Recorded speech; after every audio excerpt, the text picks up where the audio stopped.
Hello, hello, hello, hello, everyone. It's Monday, and Mondays suck. Welcome to the show.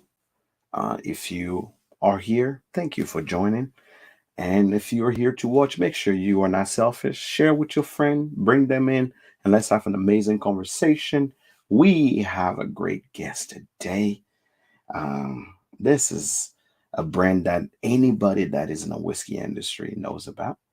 But before we start the show, we know the show doesn't start without our friend, the myth, the legend, the Jean Claude Van Damme of whiskey. I'll be the Sean Claude Van Damme again. I don't care. Let's go. Let's go. It's Timmy. Let's go. It's Timmy. Yo, bud, what's good? I'll be What's honest. My Monday did not suck. Okay, okay. Did It's not always suck. a good thing. It's always a good thing when somebody's Monday doesn't suck. Like I had some very, very epic whiskey tonight. The Silver Dollar, which is a local restaurant here in town. It's their 11th anniversary tonight.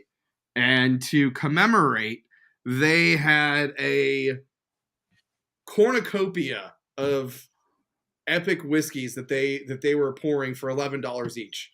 So Nice. I got to drink some whiskeys from the early '60s all the way up to modern day. Had a lot of fun this evening. So yeah, But your Monday definitely did. my Monday definitely did not suck. I'm on a good wave right now. Let's keep this going. That's the way to go. We are having a good show. It only took us what two and a half years to have this guest on. Right.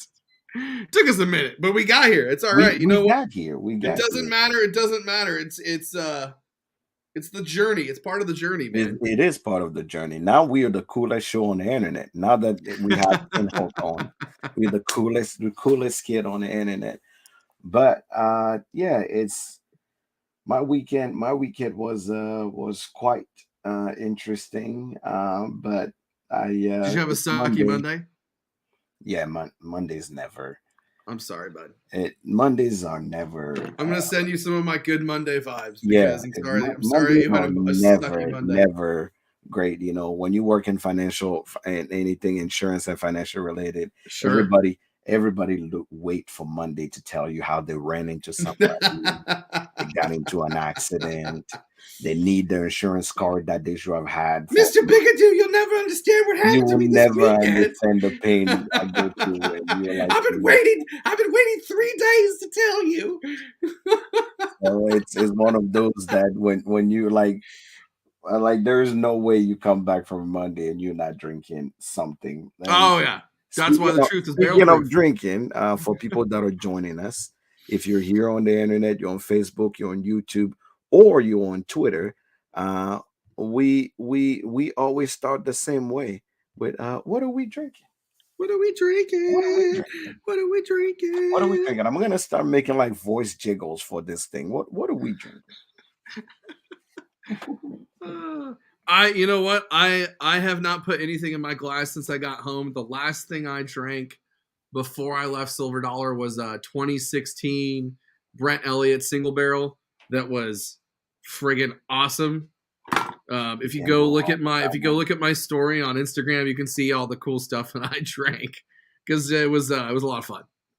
You know what? I'm definitely looking forward to putting some of this Pinhoock in my glass because I'll tell you what, I am some 2020 high proof bourbon Pinhoock. There you go.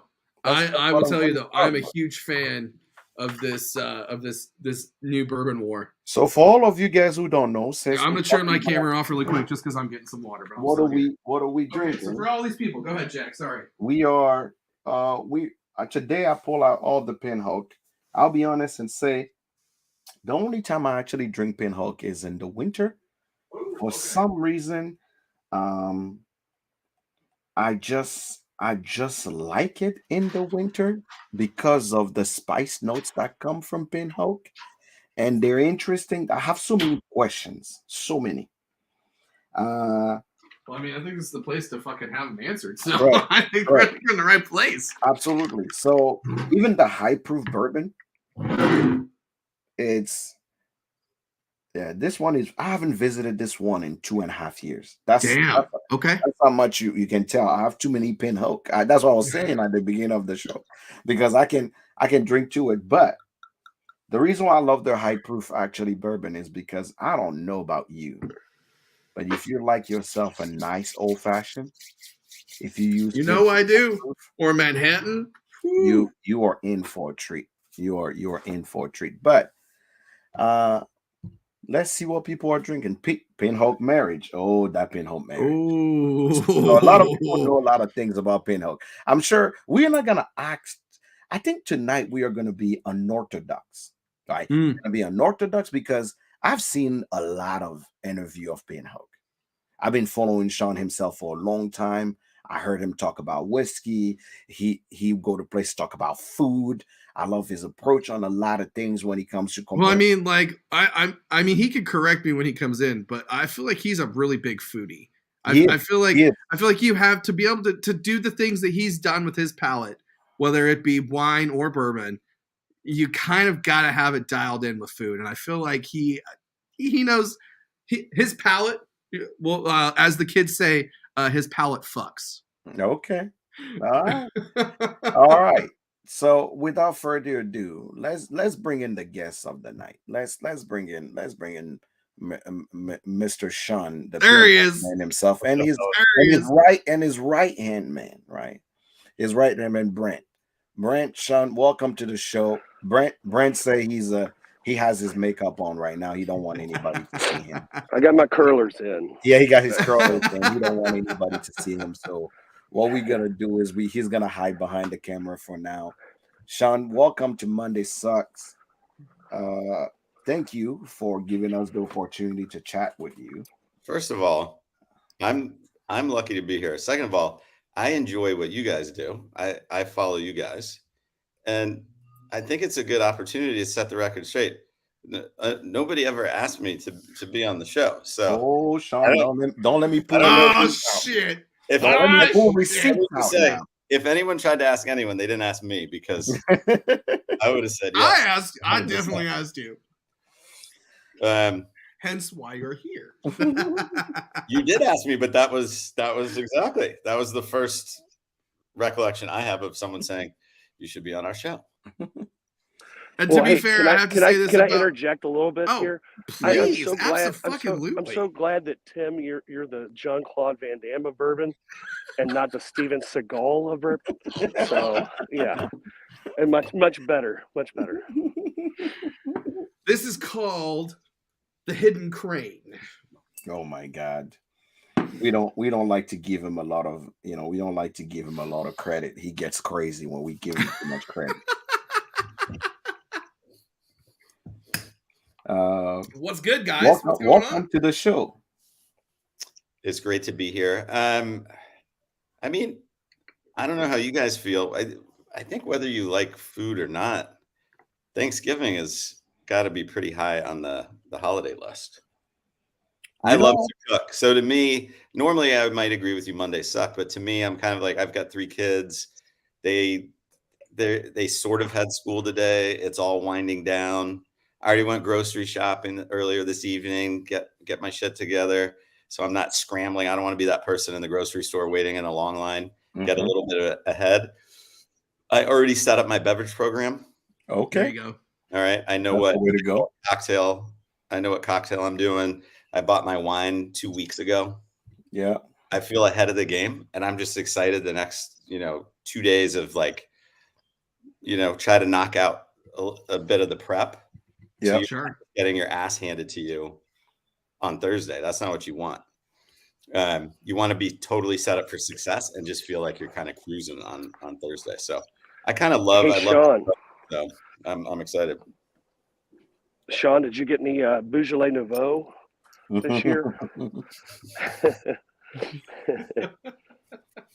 No, I focus on champagne. I tell people, but you can't knock on Beaujolais. No. Being from a French country, I'm a sucker for a nice Beaujolais. No, actually, so I got a Magnum of Beaujolais. Okay. Thanksgiving. I tell people all the time, Costco may have ruined Beaujolais for people, but for me, when I was growing up, Beaujolais was the top end Yeah. that family could have to enjoy when it came to having a good wine on a table to enjoy with food. So I don't want to get off on too much of a tangent.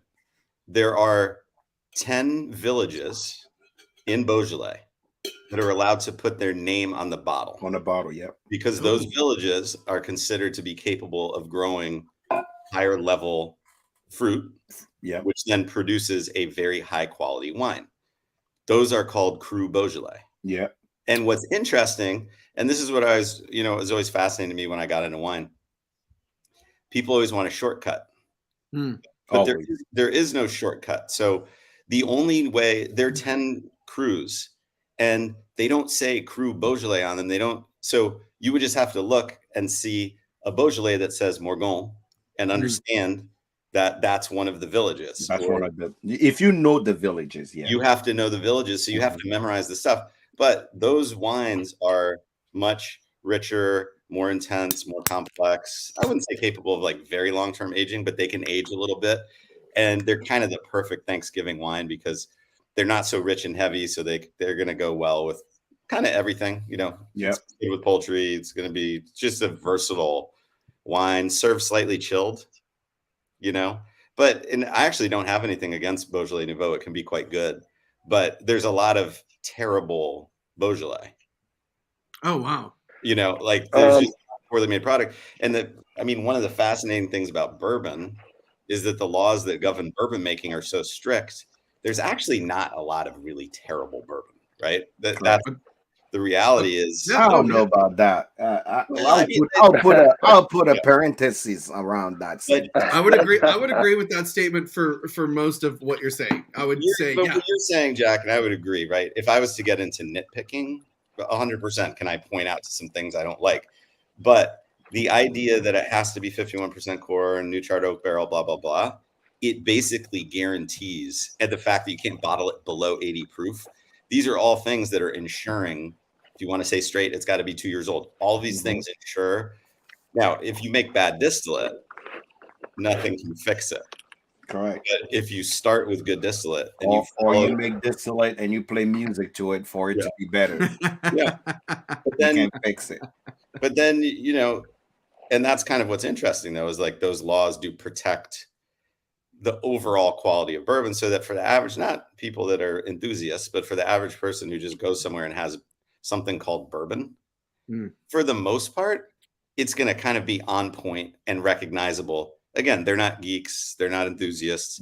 They're just an average person who's like had some bourbon before, and pretty much anything they drink called bourbon is going to meet their expectations.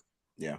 And I will agree, because when it comes to the same doesn't apply when it comes to wine, because somewhere absolutely, if you don't have a truly refined palate, for you to tell the difference, the slight variation into two wine that maybe are a year apart or are 2 seasons apart, you really have to be paying attention. But also, because some vintages sway really hard, and some are like, is this the same thing? Like, sure, man. But even more simply, I could give you a wine that says Beaujolais on the bottle, and it could be absolutely terrible. Terrible, yeah. And I could give you one that says that, and it could be ethereal.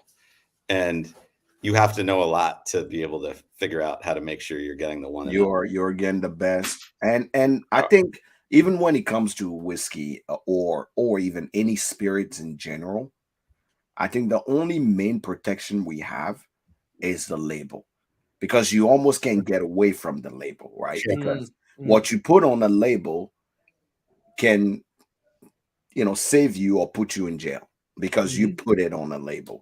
So from any spirit from around the world, once you print it on that label, and it goes through either custom or goes through the, malt association, the TTB or whomever, for you to approve that on the label, and that's not what it is.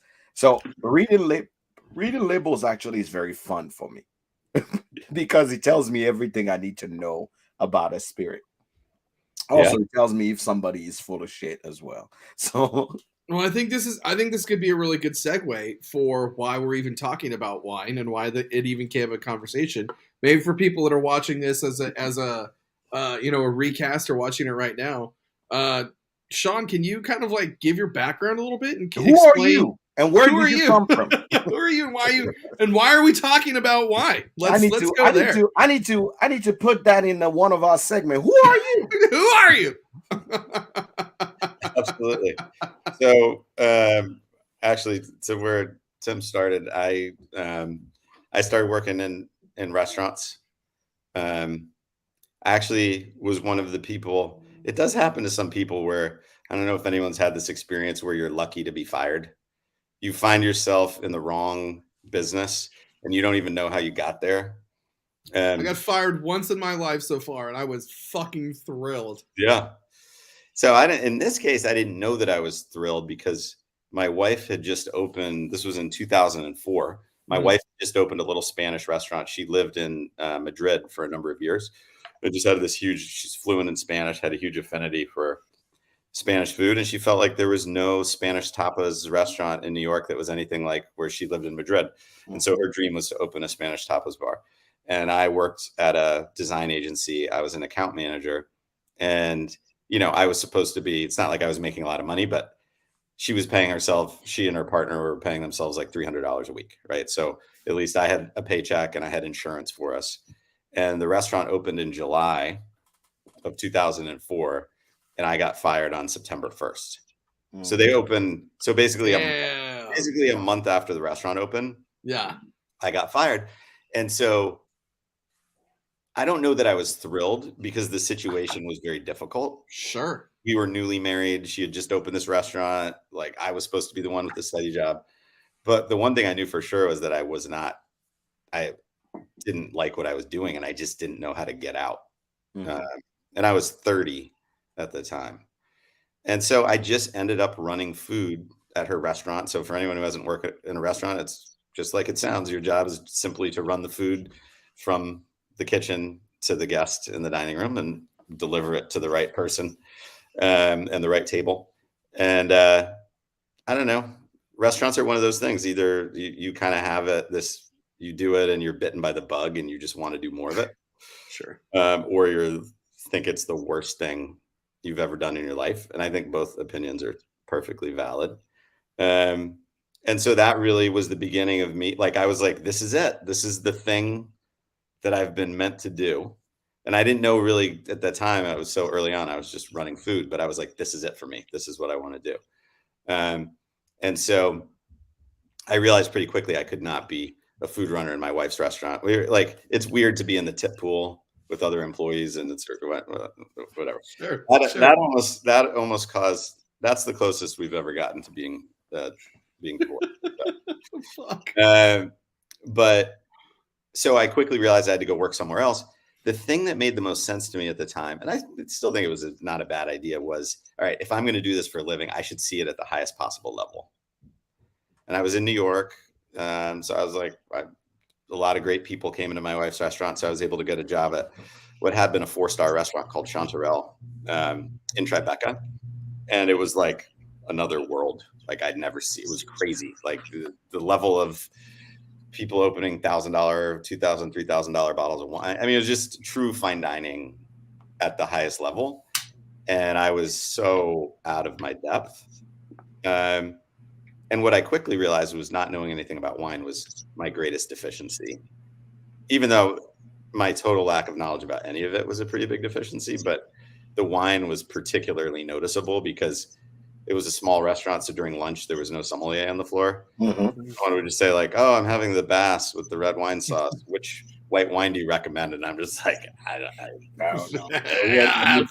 Literally. And I will say to people, just to make it really clear, I did not know what Bordeaux was. Like I thought Bordeaux was a color. I did not know what wine region was. It's not like I kind of grew up around wine. Like I was 30 years old and I was at zero.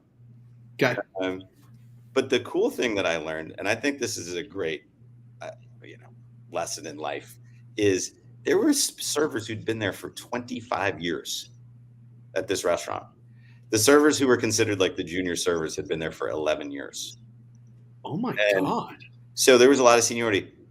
By getting serious about wine for 2 months, I basically leapfrogged everybody who was there. Wow. Because even though they were around it, they just kind of had the 5 wines that they like to sell, and they weren't like Sure. digging in.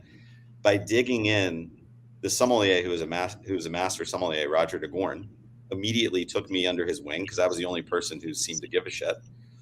And he, anytime someone just opened 1982 Margaux. Here, Sean, you need to try this. So anytime good wine was open in the restaurant, I was the one who tasted it, did inventory on the weekends, for free. That's what you do. And then I started, he told me to take the American Sommelier Association's wine certificate course, which I did. Super challenging. That's where you had, it's like, how many crus of Beaujolais are there, and name all of them. Like, I just had to cram massive amounts of, wine theory into my brain in a very short period of time because I was behind everybody. But I became a certified sommelier, and then I did the first 2 levels of the quartermaster sommeliers and became a certified sommelier there. I then went to work at a restaurant called Per Se because it was, at that point, this Thomas Keller's restaurant was like the place to work. And I was like, I want to work at the place that everyone says is, and at that time it was like 8th best restaurant in the world. Like, I need to see what goes on there and see what that level is all about. And then ultimately I went to work as a sommelier at a large restaurant group. And the part that's interesting that actually ties into bourbon, though, was the biggest part, both being around food and wine, is you're tasting constantly. You're in blind tasting groups. You have to do blind tasting stuff for the wine test. So just you and your friends will have like a blind tasting group that meets at 8 a.m, before you have to start your workday. Sure. Not drinking, spitting, obviously, but and you're just tasting. And so you really just start to apply your palate to being, deductive tasting, really trying to analyze things. A friend of mine, I mean, it's kind of crazy if I think about it. In 2004, he had 400 and something bottles of American whiskey. In 2004. Wow. He was so far ahead. Yeah, he was way ahead of it. Damn. And he was buying Blantons from England and Blantons from Japan and some weird bottle of Martin's Mill 24-year-old that was only made for the Japanese market that had Japanese writing on it. Like, he just loved it. And I would want to argue, even though I don't really have like any data point, he was like ground zero. Like, he was the first guy who went bananas. And so, we were good friends, so we'd hang out a lot. And so he just started tasting me on all this stuff. Oh, what do you think about this? And then you have to understand, in the context of, like, there were no allocated items. There were no limited items. So it's like, here, try this Van Winkle 13-year rye, which, I'm sorry, I hate talking about Pappy, but the reality is, like, that original 13-year rye from Bernheim back in the day is one of the all-time great American whiskeys, period. And so, but imagine when that is readily available for $55 on the shelf or whatever, right? It's not. So I was, as someone who was opening all these crazy expensive bottles, I was blown away by the quality, right? Because you're just sitting there just thinking, like, the complexity, the richness, the depth of flavor. Sure. They're dynamic spirits. And some of them cost, $24 retail. Like, Elijah Craig 18 was a $48 bottle at the time. Elijah Craig 12-year at the time was still 12-year single barrel. That was like a $28. Like, everything was really inexpensive. And I, as someone who, again, was training their palate, I'm tasting this stuff and I'm like, holy crap, this stuff is phenomenal. And so the short story is I fell in love with it. I was just like, this stuff is amazing. So it almost sounds like, from like grapes to grain, it was kind of just like a luck of the draw almost. Mm-hmm. Like, you were just right place, right time. Right place, right time. And then I had the other sort of epiphany I had was, once you reach the point, and I say once you reach the point, once I reached the point, I've tasted some of the craziest wines in the world. You're decanting this and opening this, and I'm having this, and can you pair wines through our 9-course meal? And you're like doing all the stuff, and it's like, it's challenging and fun, and it's definitely exciting. And then for me, at least at that point, I was like, okay, that's not what I see myself doing for the rest of my life. Sure. And I think somewhere in a way that I didn't understand, I was always entrepreneurial, and I want to do my own thing. And the thing I was most excited about more than anything was the idea of opening my own restaurant. Wow. Right. Okay. Because restaurants are like, especially in New York where there's so many of them, and especially back then, what we take for granted now, oh, they're great chefs in Portland and they're great chefs in Wisconsin and Minnesota and all over the place. That wasn't the case back then. I mean, you basically had to work in New York, and maybe San Francisco, Chicago a little bit, but it was like that was the epicenter of all the best restaurants. So even though I didn't want to open a fine dining restaurant, the idea of opening a restaurant in New York and having it be part of the conversation that, this is a great restaurant was the most exciting thing to me. And as I said, I'd gotten really into bourbon. My wife's from New Orleans. I'd spent a lot of time in New Orleans around Southern food, Southern culture.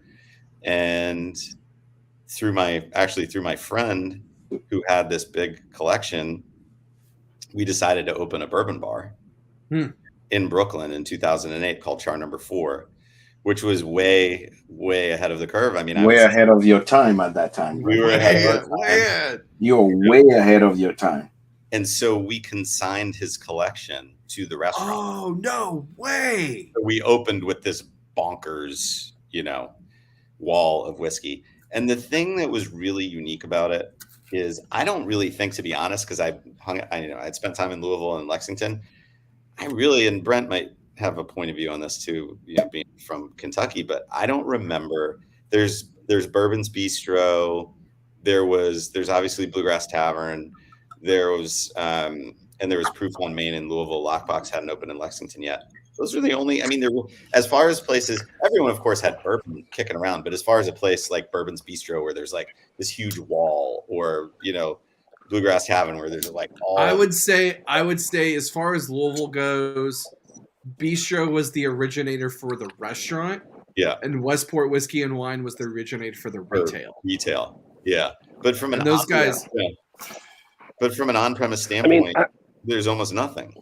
Oh, yeah. I'll say this. When I was working in 2005 at a bar in Louisville called Zazu's, I had a tremendous amount of bourbon on the back bar, and this guy from Brown Foreman comes in, and he goes, "Oh my gosh, you have so much bourbon on your back bar.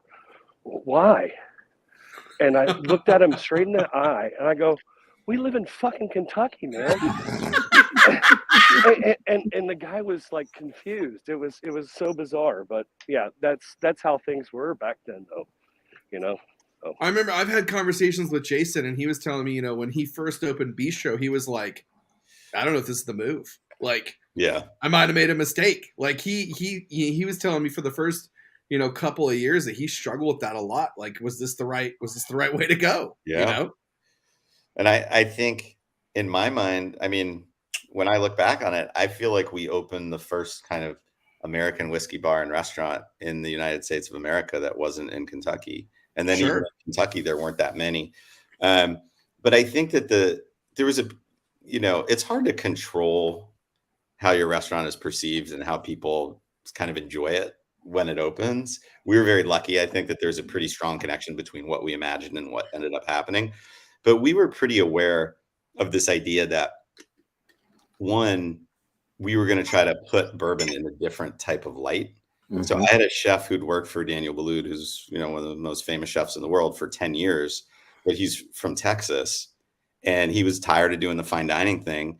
And he really wanted to take this idea of, we had a smoker. It wasn't like a pure barbecue restaurant, but making our own bacon, making our own bologna, making all of our own charcuterie, smoking half chickens, make our own chopped pork sandwiches, making our, we had like just a great steak with homemade steak sauce, but it wasn't fancy, but it was definitely meant to be sophisticated. But it was, I'd say, I think you can lift bourbon up, not in a leather chair cigar sort of way, but just by putting it in this environment, which isn't trying to make it something it's not, but it's to say it's like bourbon's not just a leather chair and a cigar or a dive bar. You know, there's a world that exists in between where it's a great drink and you should be able to enjoy it in a nice setting with really great food. But the thing that we did that was atypical was you couldn't, so we had Japanese, Canadian, single malt, blended, all the different whiskeys. Those were all in drawers. Sure. And then we had vodka, gin, rum, tequila in the well. But the only thing you could see when you came into the restaurant was American whiskey. So there was just this giant, 200 bottle glowing display of American whiskey, and you couldn't see anything else. And of course, I put together a nice wine list, and we had a nice beer selection, and you could have come in there and ignored the whiskey, but I just think it's just right in your face, and people were curious. And the other thing that we did that was unusual was one of my favorite restaurants was a proper restaurant, not a wine bar, but they offered every wine as a 3-ounce taste or a 6-ounce glass. Wow. And I was like, wow. Oh, so I was that like, is smart. That is very whiskey. Smart. So I was like, we should offer whiskey as a 1-ounce taste or a 2-ounce pour. Yep. And the other decision that we made, which I think really helped us, because I know I said 2008. Well, 2008, we opened like 3 weeks before Lehman Brothers collapsed and we went into the Great Recession, was I decided that it would be really fun to not, normally what restaurants will do is say, you have a way that you mark up your product, but you also have a floor. So you'd say, well, I can't serve a $2 drink. So it starts here. And I was like, nah, what would be fun? I'm gonna mark them up all identical, regardless of the bottle cost. So what ended up happening is we had Kentucky Gentleman for $1, and you could drink Evan Williams Black Label for $2, and you could drink Elijah Craig. These are all for 1 ounce. You could drink Elijah Craig 12-year for $4, and you could drink Elijah Craig 18 for $8. Oh my God. And we had a really good chopped pork sandwich for $12. So you could go in there and it was served with like homemade, side of baked beans and homemade pickles. So you could go in and have this great sandwich and probably drink 5 1-ounce pours and spend as little as $10. But if you wanted to splurge and spend 20 and like walk out of there for 30, $35. That is, I mean, in 2008, that was like a genius idea. But the part that really made it blow up, though, which is not the part you can't control, New York Magazine named it one of the 10 best restaurants to open in New York that year. Wow. And it was the only restaurant, and this wasn't bars, this was restaurants. Dave Chang's restaurant was in there. All of the other restaurants were mostly like high end. All the epic stuff for that year was in that magazine, and you guys were there. And we were there, and we were the only Brooklyn place, and we were focused around America. And you weren't even focused towards like, trying to get a Michelin or trying to be a fine dining. You were just like, we are what we fucking are, and here we are. And you were there. And you were in the mix with all these other guys who had Michelin stars or who had, highly rated chefs. I mean, that's a lot. Yep. It was that's a lot. No, we ended up being Esquire 50 best bars in America. We were in GQ. We were in the Wall Street. Like, it was a perfect example. I would say like luck is always a factor, but I think there's also a thing. It's like, if you see something that's you feel like is unique, that's funny. If you feel like you have a unique point of view, and you're doing something you don't see other people doing. I mean, I suppose you could fall on your face, but in this case, it was just the right thing at the right time. Correct. And we didn't have a PR agency. I've never gotten better press for anything I've ever done in my life, including Pinhoock, than we got at that restaurant. It was bonkers. Like, we were, and it exploded. Sometimes simple and just to the point is better. Yes. Right. So let's fast forward to. Yeah, I was going to say. So speaking of Pinhoock, when the idea of Pinhoock came to life, because I remember, I feel like I walked in the industry online as you guys were also like getting your name out there. That was Yeah. back in early 2000, end of 2018, getting Mhm. to 2019. And I'm like, what is this weird brand with a horse on it? Let's Let me grab a bottle of it. And it started with me actually grabbing a bottle of a single barrel. Since I Mhm. like high proof stuff, I made the mistake with start with your rye, which I really hated because I didn't know how to consume a rye at that time. Okay. And I went to Minnesota to Ace Spirit in Minnesota, Oh yeah. and at that time they had a bourbon there, which I tried. And at that time, being quite novice to some of the expression back in 2018, everybody was like, "Oh, that's just some MGP shit. Don't worry about it. Yeah. It's just overpriced MGP." Yeah. And funny thing was, the people that just loved it, just really loved it. But the even craziest thing is Yeah. that everybody that loved it, I don't think really loved it for the bourbon. They loved it for the guy behind the brand. So he made me in 2019, end of 2019, again in 2020. I'm like, who the fuck is this guy? Right? Because this brand didn't seem like it came from someone who did not live in Kentucky, right? This brand did not come like, because typically, Yeah. uh, under assumption, you see Pinhoock, you're like, oh, another Kentucky guy bringing out a brand out Of there, course. right? And no, but your names even confused me even more because I'm like, what is this war thing he talks Yeah. about, right? I'm an immigrant, so I don't know a lot about a lot. So every time I read something, I'm like, tease, Ron, we have the Yeah. tease, the tease, the something. What is it? Tease Tis the right time, time. Yeah. to tease the Tis right tis time. tis right time. Yeah, and there was the. Now I believe the only time I fully got the picture of what you guys were trying to do Yeah. was a year ago. Yeah. They came full circle on understanding. I just thought it was just a brand that had just this beautiful rainbow. I'm wearing my rainbow Yeah. hat, beautiful rainbow top of wax on top of it. But I really did not know where you guys were going with this because Yeah. there was no hype behind you, right? People just loved your product, right? They just loved it, or they're like, "Oh, I like it," but you really need to meet the person that created this thing. He's amazing. He'll make you love this thing. So tell us a little bit about how Pinhole came Pinhook. to life. Yeah. How is it that I have all these horses that are like I've been waiting to ask you this question for 4 years.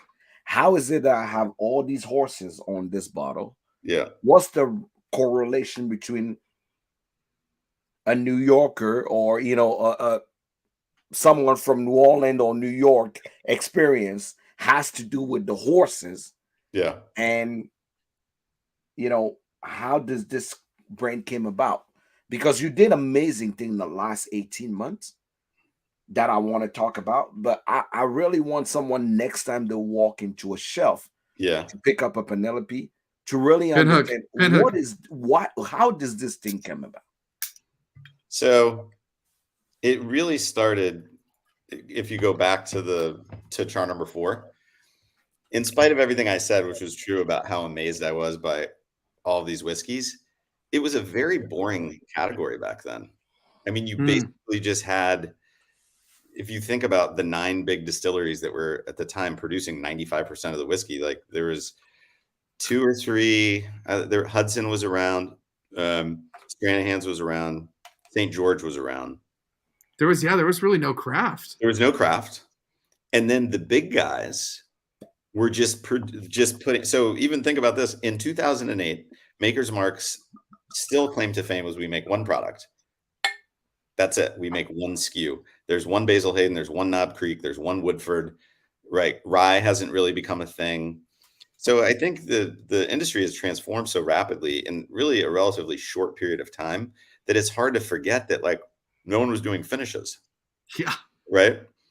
Let alone experimenting in all these ways, let alone there being all this different craft distillate.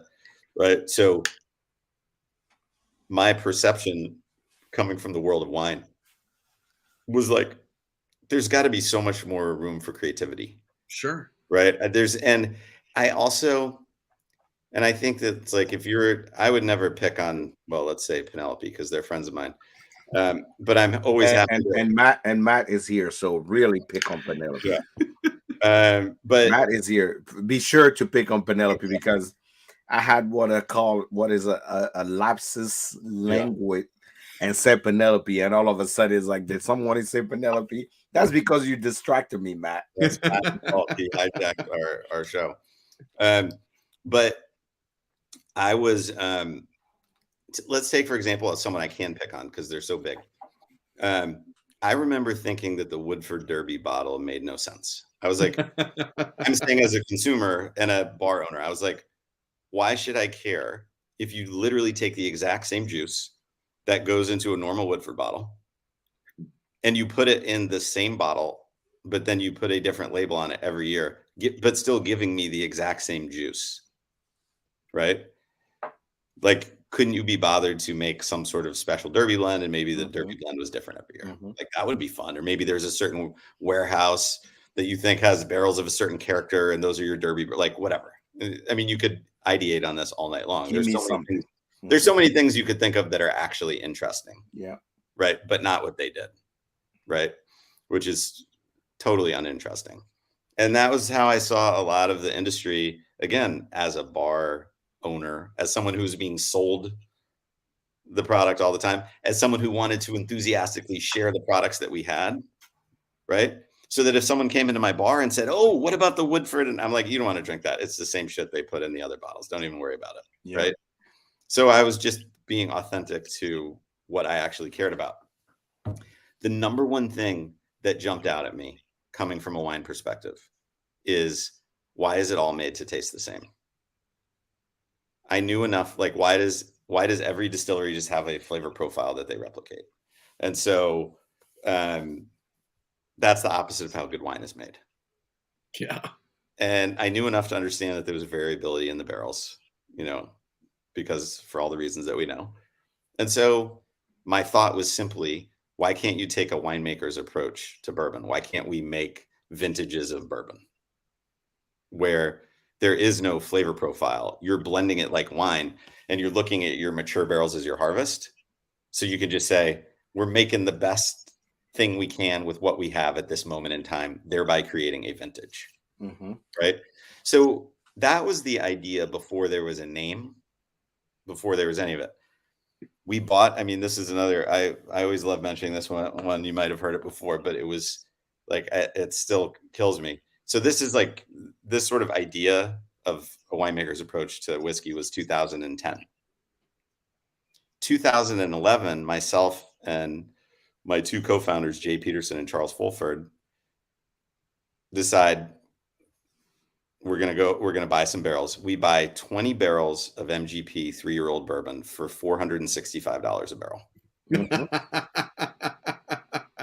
So we founded the company for $9,000, and then it was $1 per barrel per month for storage in Bardstown at Strong Spirit. So another $240 a year in storage, and that was it. And so the connection, so where it all really comes together, Charles, one of my co-founders, obviously both whiskey lovers, but Charles is a designer. And so he has done all of our packaging design, website design, all of that stuff. Is Charles from New York as well? Charles is originally from Virginia, but we all met in New York. Okay. And he lives in New York now. Jay, my other founder, he had gone to business school. So we were actually, it's like a good marriage of like, he loved bourbon. He was married in Kentucky. So his roommate in high school, this guy, Jamie Hill. So you'll see, Jack, it does all come together. His roommate in high school grew up in thoroughbred horse racing. And so they became best friends. And through his roommate, he started getting introduced to going to Kentucky and going to Keeneland, going to Churchill, going to Horse Farm. And so he just kind of became enamored with it. So Jay was kind of our that was our point of connection to Kentucky, because we had visited there, but we didn't know anybody there. So, at the time you couldn't visit your barrels at MGP. So obviously we thought we were pretty smart. We had figured out a way to create a business around bourbon where we could tell our respective significant others that we had to go to Kentucky on bourbon business and on our barrels, as like, who doesn't want to do that? And so we transferred the barrels from Indiana to Bardstown, as I mentioned, to Strong Spirits. And now we just is that where the influence of the whole pinhooking name came from? Because he was involved? Yeah. So there was I mean, we could go down a rabbit hole, but like we had so many other ideas that were still based around the idea of a vintage, but had nothing to do with horses. Okay. And so we just start, and I think this is the part that's always funny, is like, I get from a distance how someone is like, well, of course, Kentucky bourbon horses, but I think we came by it pretty organically, which was when we would go to Kentucky, we would stay at Jamie's house. And when we weren't visiting distilleries and checking in on our barrels, Jamie would just take us to Keeneland to horse sales and take us to a horse farm and go watch horses train and go to Keeneland during the racing. Like, we were just getting this great insider's experience through someone who's like, it's the ultimate inside track, so to speak, right? You can get into the barn and you can get into the paddock and you're getting this really cool experience. And then he's talking about pinhooking, which is a big part of his business. I've never heard of this before. What's that? What does that mean? You buy a baby thoroughbred based on its lineage, knowing that you're going to sell it for a profit when it's mature. So you're basically flipping horses. So here's the really interesting part. The horse business actually stole the term, or not stole, borrowed the term from the tobacco industry. So in the tobacco industry, a pinhook is when you would identify a young crop, a merchant would, and would buy it from the farmer in advance of the product being mature. So that their hope is that if the crop is great, then when they take it to market, they obviously would sell the tobacco that was harvested for more than they paid the farmer, therefore pinhooking the tobacco. And the merchant's name, when the farmer brought it to market, he would pinhook the name of the merchant to the bale, because it was the merchant who would collect. I'm in school right now. So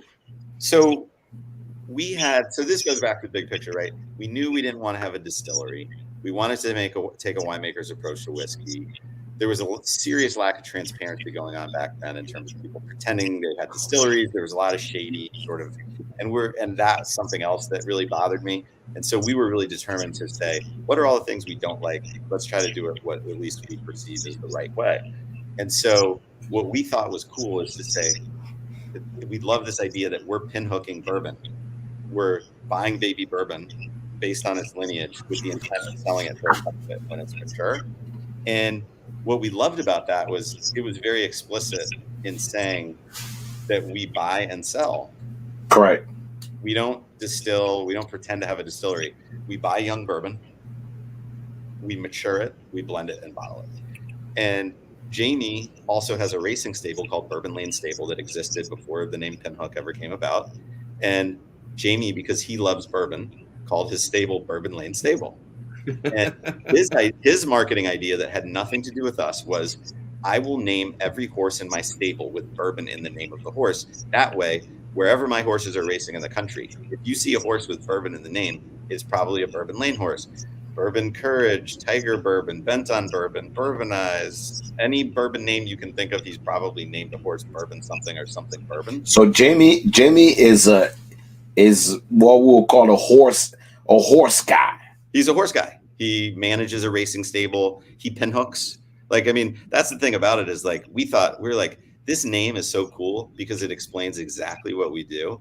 But it also sounds like I'll have a pinhook on the rocks. I'll have a pinhook. Like, it sounds like, but it's funny to be around him because in his world, it's not just like some obscure term. He's like, oh, this pinhook is happening now. Like, he pinhooks, period. Like, that's actually what he does for a living, along with breeding and then also the horse racing piece. So we had this idea of the vintages. We love the name Pinhoock. It describes what we do. We don't distill. We find the best barrels we can. We mature them. We blend them. We sell them. And then we said to Jamie, what if every year, to help identify the vintage, you pick a horse in your stable that you think has the best chance of running in the Kentucky Derby, and that becomes the horse for the vintage. But to us, what made it cool. Okay. Now we all make sense. So what we thought would be cool and authentic was you don't know how the horse is going to do. Like Maker's Mark does a commemorative bottling. It's like the horse won the Derby or wins the Triple Crown, or Blanton's puts a racehorse on top, but the horse doesn't connect to anything. This is usually a 2-year-old horse. The Derby Triple Crown is for 3-year-old horses. You have no idea how the horse is going to perform. And so part of the fun of it is this idea that, who knows how this horse is going to do, but it also becomes a fun way of identifying. So the year of 2021, our bourbon horse was Bourbon Heist. And horses, so Jack, so the horses on the label, Noli Novak, who's the artist who draws all the portraits for the Wall Street Journal, does a hand drawing of the horse, but that's the actual horse. And so when you see the name on the bottle, like, this year's Rye horse is Rye Money, right? So Rye Money is the name of the actual horse that you see on the bottle. And it's not just some random horse or a commemorative thing. It's an actual thoroughbred that could be racing, at Keeneland or Churchill Downs or Santa Anita in California. So these are real horses. These are real horses. And they're this is the other thing that I think is really cool. This is just the geeky side of me, but the whole hand size is also a part of it too. This is all hands to hands, like across. That's how it's 16 hands. They're measured from the ground to the withers, which is the high point of the shoulder. I mean, now they still say hands, but a hand is 4 inches.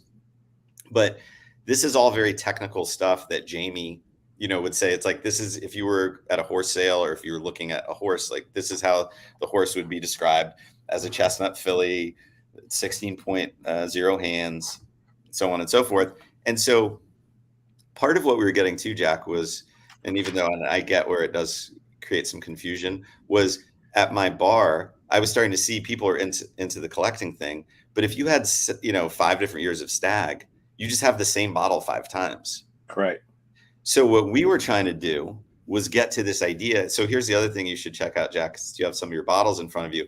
Every vintage has a geometric shape inspired by Jockey Silks. So when you're looking at 2022, if you look at a Rye 2022, it's 2022 because it says 2022. It's 2022 because it's Rye Money. And then you also know it's 2022 because only 2022 bottles will have this shape. So last year's shape were these sort of half triangles. Next year will be a different shape. Obviously, they're endless geometric shapes. Okay. I have a. Let me see. I have a. So you had the 4-year. I have a 6-year here. Yeah. So you're still on 2022, but if you find Jack, pull your 5-year vert. That's a 6-year.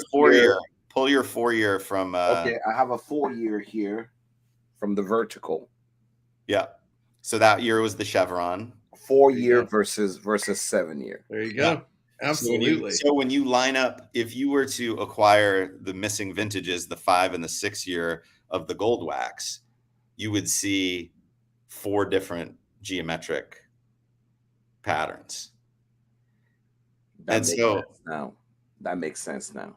I was confused at first, but now I think, to be honest, I think it's like, my dad is a psychologist, and he would always say, your greatest strength is also your greatest weakness, and vice versa. And I think that's true with Pinhoock, right? I think our greatest strength, and the people who love it, love the detail. Correct. I mean, there's a lot to sink your teeth into.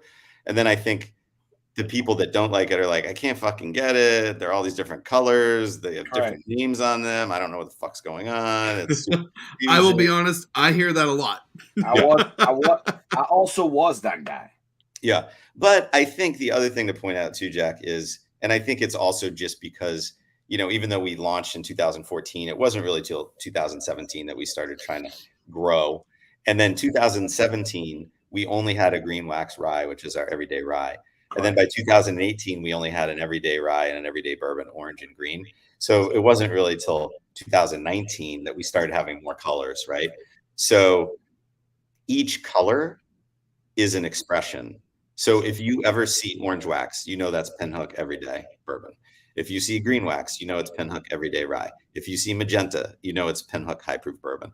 And to be honest, I understand why it's confusing, but we're also treading on pretty familiar territory. You know, Johnny Walker, for example, Johnny Walker Blue, Johnny Walker Green, Johnny Walker Red, Johnny Walker Black, and so on and so forth. So I do think that we've made a lot of strides, and I do see it. I don't know if you see it, Tim, in the store, but I think there are now people who just know that they're grabbing the orange or grabbing the green. And so it doesn't happen overnight. Like it takes, I mean, and even Jack, I know you're obviously a serious enthusiast, not just of American, but whiskeys from around the world. And Right. there's a lot to learn. And it makes total sense to me that even though you were interested in Pinhoock, interested enough to acquire 13 different bottles, you know, it's complicated. That's because truly is out of the what I like to call you said the enthusiast, but somewhere is truly also about the story, because I always want to know what is the difference, right? What is the brand trying to? Sometimes I feel like I have to walk in blind, to actually be unbiased.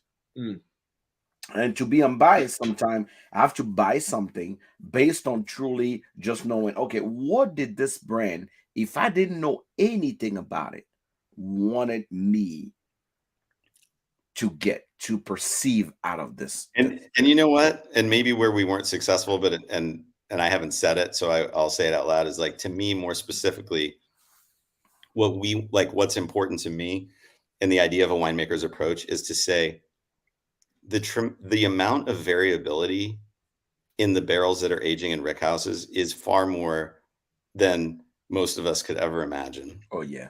Right. And the idea that you would limit yourself to, well, we'll take the barrels that behave in this certain way and create this profile and then create this thing and then just make it over and over again. And then we'll have this other expression that we call blah. It's not that that's wrong. It's just completely antithetical to everything that's interesting to me. It's completely antithetical to how you make good wine. It's completely antithetical, if you're someone who likes to cook, to how you think about, like, I want to try to cook new shit. I want to explore Japanese food like Brent got into, or I just want to see what's at the market and buy some stuff and figure it out. And like, I want to keep exploring. And so that to me is what we ultimately represent by taking a winemaker's approach. I will tell you right now. Yeah. No Pinhoock tastes alike. No. That is guaranteed. Yeah. Absolutely. No Pinhoock tastes alike. Yeah. And I will tell you right now, I see the approach you have on Pinhoock. I see what you try to do. For people that don't know, you've been releasing Pinhoock every year since you started.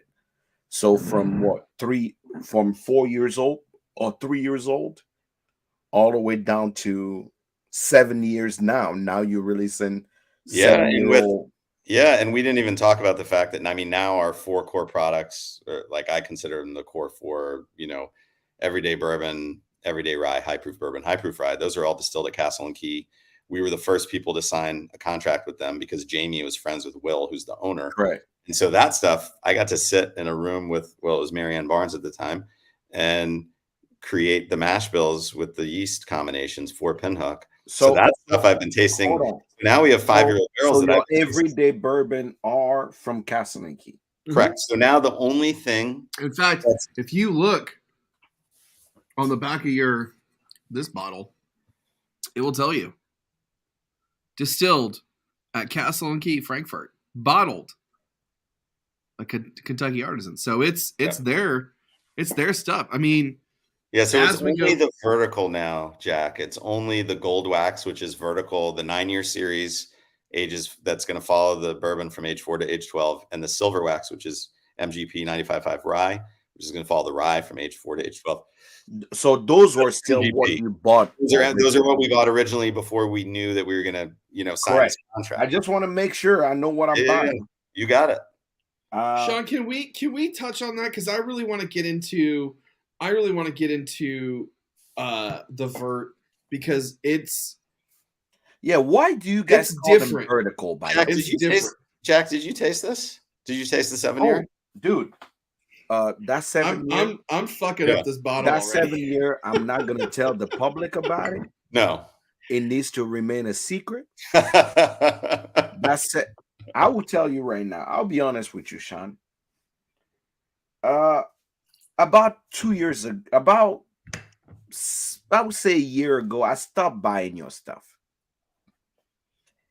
Because the more, obviously, you will understand it. I can be honest with you because the more you taste, the more there is similarities. Obviously, on the market, you see a lot of MGP 6, 7 years, 8 years coming in, and some were more impressive than others.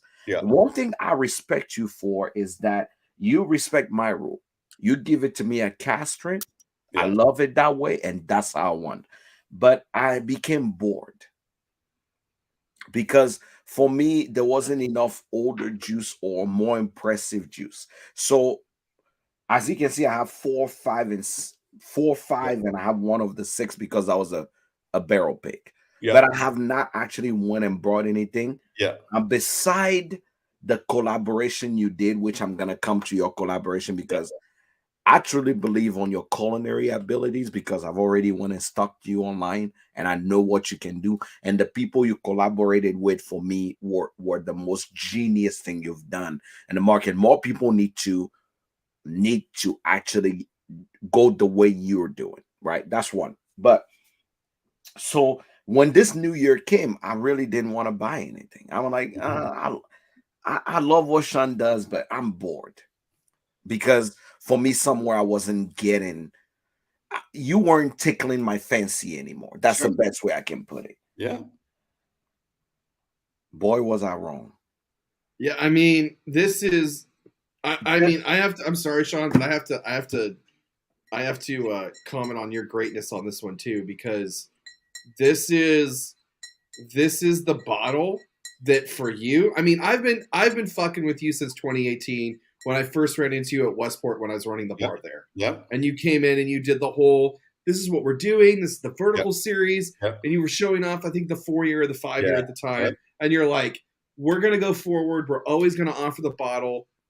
Fingers crossed at $80 MSRP. As it grows, it's going to age, yada, yada, yada, yada. And I remember thinking, that's a fucking cool idea, but your whiskey didn't wow me, like Jack was saying earlier. It just was like, I was like, this is a cool idea. It's good bourbon, but it's not like, it doesn't have that wow factor. And at the time, spending that amount of money on a bottle was, it better wow me, right? Going into this release. And correct me if I'm wrong. This is the first time you've done it at cast strength, right? Yes. Okay. You fucking nailed it on this one. Thank you. Oh, I mean, this is the bottle because that 4-year was a 98 proof. Correct. When I emailed you earlier and I said, I don't care what the situation is, I'm already a fucking fan.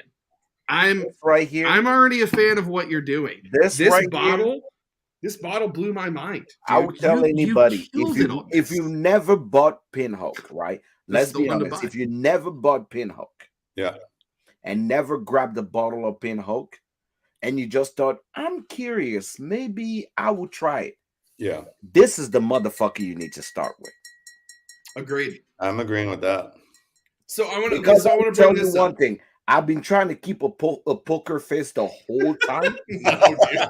I'm telling you, I've had this thing, and I'm like, what in the actual Jesus fuck is going on? I've already drank 3 bottles of this. It's fucking incredible, guys. Sean, I will tell you, like I'm being very honest. So you guys know this. On Monday Sucks, we don't give a shit. You come back if you want to, but we'll give it to you straight, no chaser. If you never bought a bottle of Pinhoock, if in your mind you're like, what is this wax bottle bullshit, blah blah blah. From me to you, if you're watching this right now or you're watching a recast, do me a favor. Tim, you will know what's the average retail on this bottle? It's about $80. Okay.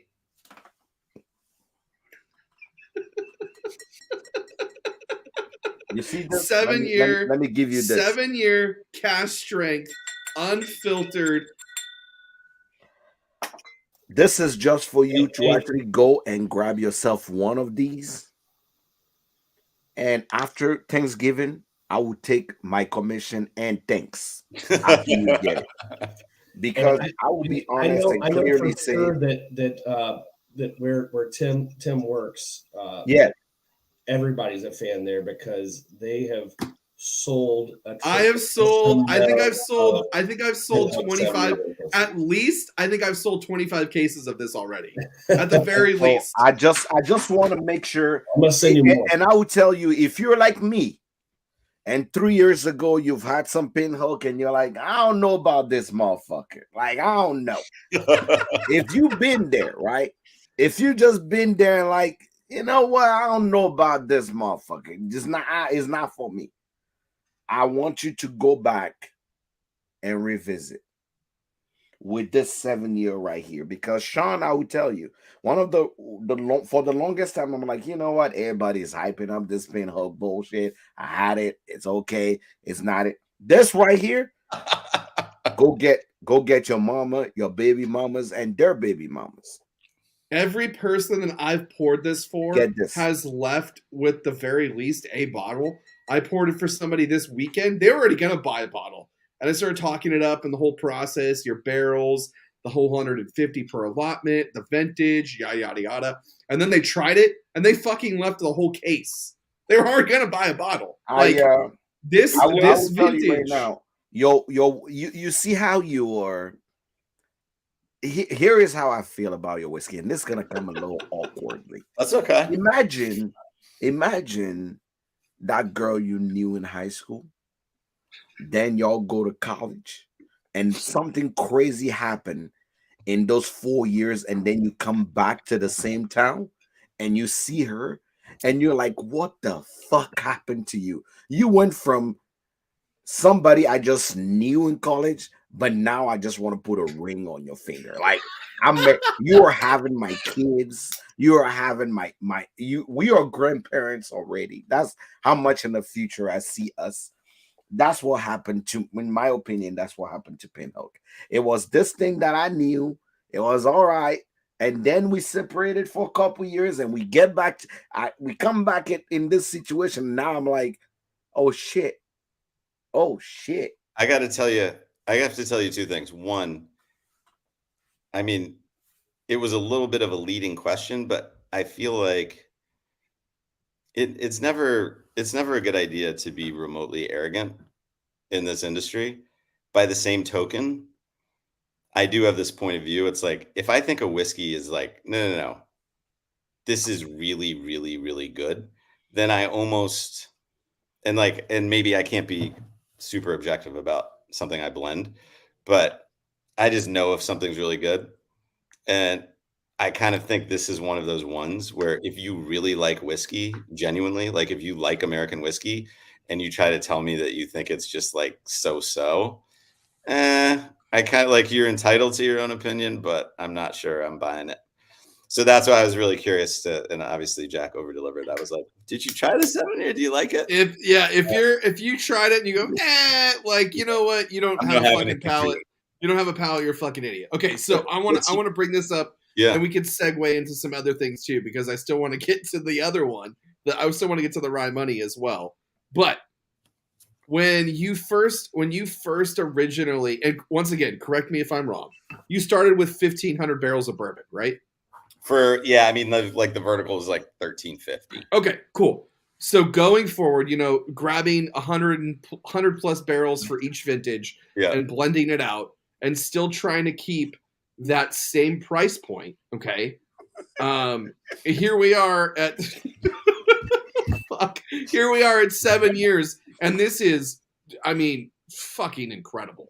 You for the most part going forward are going to be one of the few brands that's still releasing an extra aged MGP, because you got ahead of it. You saw something. So where do you hold on, because there's still two more pieces to this. Yeah, please. Sorry. Where do you see this going? Yeah. Is there going to be a project afterwards? Yes.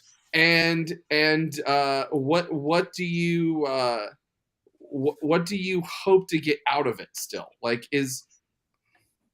So I also want to circle back. Those are all great questions. And I want to circle back to what Jack said. So Jack, in in wine, a vertical is when you go to a restaurant and they have the wine from a given producer through, there's no exact rule, through a sequence of vintages with no gaps.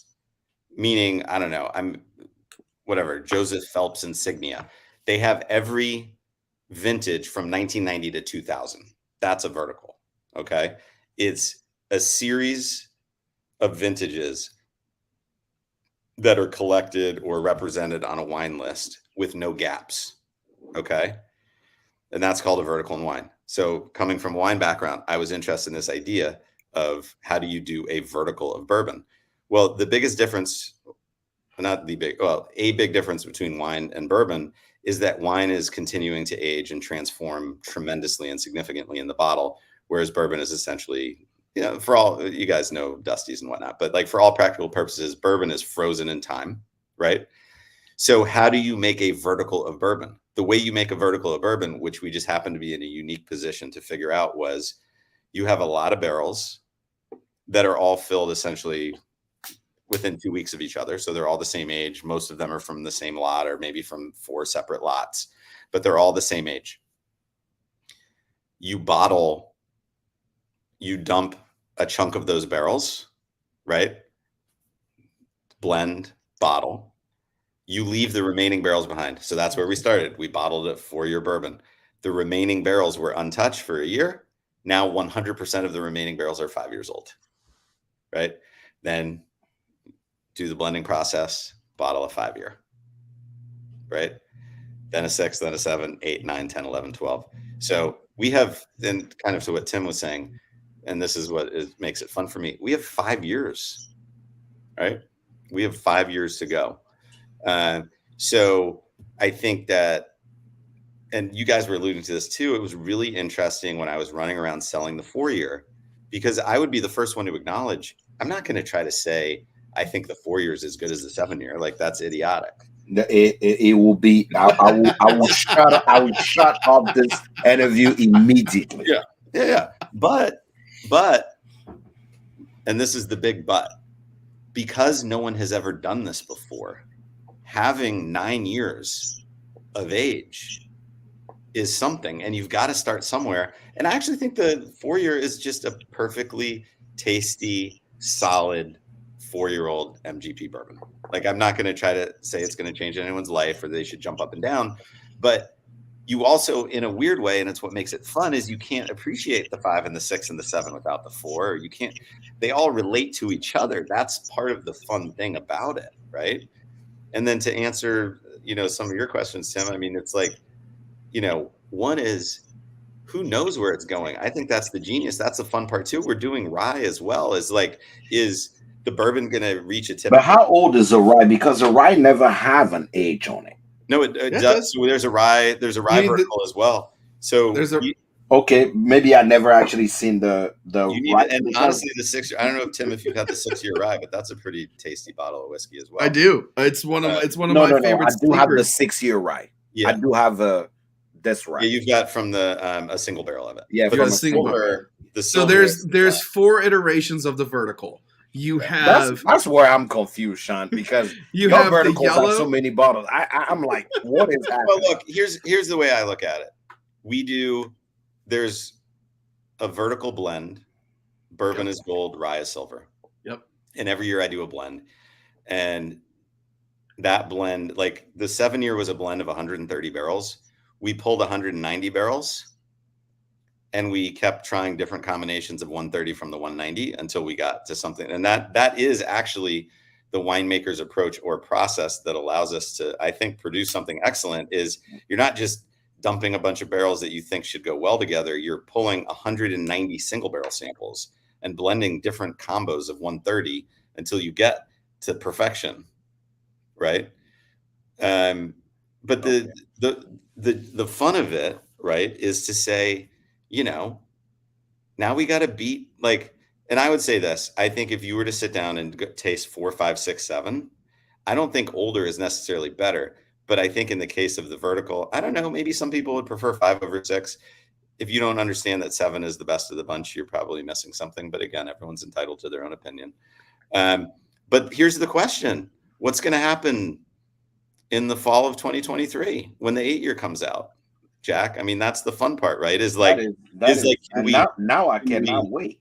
can we beat it? Can we, I'm pleasantly, I'm writing notes down, because then at that time I have to bring you back on the show and ask you questions. Yeah, I think we should do an annual, review. And this is an annual review. What happened in 2023? Thanksgiving special every year. Let's go. I'm about that. Special. Let's do it. Let's 100%. Let's go. I already told Sean we start off with a recipe of our choice, and then we talk about the whiskey, and it's just how we do it. Sean, one thing I have to plug in, because this will be a segue into my next question. Yeah. Hey, Sean, you give a chance to all the chefs on the planet. You have not explored someone with an African palate yet. See, you did a lot of collaboration, but you have not succeeded in the industry to hood sommelier the African palate jump on you. Speaking of collaborations, yes. I see what you did out there in the street. One of the bottles I could not get, because it was the most impossible bottle to get, was with Andre Mack. Yeah, I love Andre. He's such an amazing sommelier. You did the first collaboration with him, and that's where you pick actually my interest back again, because I'm like, oh, this guy understands whiskey, but he really want a different palate to walk in, right? Then that's probably one of the most sought after bottle right now in my Pinhoock collection that I've always wanted. Like I send out mails. I'm like, hey, if you find this bottle somewhere, make sure you send me one. I will pay whatever, because I thought it was just interesting to bring a sommelier, an active sommelier, because Sean, I won't consider you still an active sommelier. I agree. I'm not an active sommelier into the whiskey industry, and I think you even inspired him to come with his own stuff. Yeah, because I think that experience was so mesmerizing. He loved it. He didn't understand how enthusiastic. Tell us about your collaboration, because right now I have two collaboration in front of me. I don't have the Andre Mack one, but I have the one with Danica. Mm-hmm.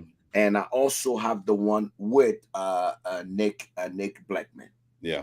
So tell us about your collaboration. Are you looking for exceptional palate to bring into Pinhoock to create something special that's just released for a time? Is it a calculated collaboration because you want to release something for a specific niche? What is the thought process behind this? So it's a great question. So obviously plenty of people do collaborations. I think, my experience working in the restaurant industry over a lot of years has yielded a lot of tremendous friends who do really amazing things in the space. And I think I hate using the B word, but like from a brand perspective, I think that's a perspective that I have that nobody else can have. I don't mean that in an arrogant way. I just mean, like, you guys tell me who else is out there, but like, I don't think that anyone else came from the restaurant ownership side, from the sommelier side, like the combination of both of those things. I think there are other people who have like wine world experience, but it's the combination of the hospitality and the wine piece. And so I just feel like some of these, like Andre was a big inspiration to me because he and I worked at Per Se together. We've been friends for 16 years. And when I was working at Per Se, I started as a food runner. I actually had to go backwards. I'd worked my way up to captain, which is like a higher level where you have like, you're not a sommelier, but you have like wine responsibilities and you're, more the leader in terms of waiting on the tables. When I got to Per Se, I had to go back to being a food runner because that's how everybody has to start. Andre was the head sommelier. And when he left to create his own wine brand. And you have to imagine, like back then, we couldn't imagine that he was going to do something that was so fun and almost like irreverent and the opposite of everything that we were doing, which was all, very at the highest, like the fanciest this and the truffles and the foie gras and the caviar and the fine wines. And he wanted to do something fun that broke down all of the barriers that people had with wine. And all of his wine is super accessible. And he was the reason he and I, we ended up having our first kids. He's got 4 boys, but we ended up having kids around the same time. And we just ended up becoming really good friends. And when Pinhoock started, I leaned on him more than anyone because I'd never worked on what, for anyone who's listening who doesn't know, like they call it the supplier side. Like you have a product. Yeah. I'd never worked on the supplier side. And I was asking him, I was like, everything from like, who should my distributor be? And what state should I be in? And how does any of this shit work? And should I do incentives? And like all the stuff. Like he was the person that I leaned on the most heavily. And, we were just close friends. So I came to this thought of like, it'd be fun to collaborate. And the idea to me of our collaborations is that we reinforce this idea of a winemaker's approach, even though it doesn't have to be winemakers, but this hospitality background and people that understand what it is to really have a palate. And now that I think about it, Jack, probably the biggest thing too was I developed my palate with wine. Okay. Yeah. And applied a wine palate to bourbon. I never worked in a distillery and went through their, how do you learn how to taste if you work at Maker's Mark or any of that kind of stuff. It all came from just developing a palate through wine and through food.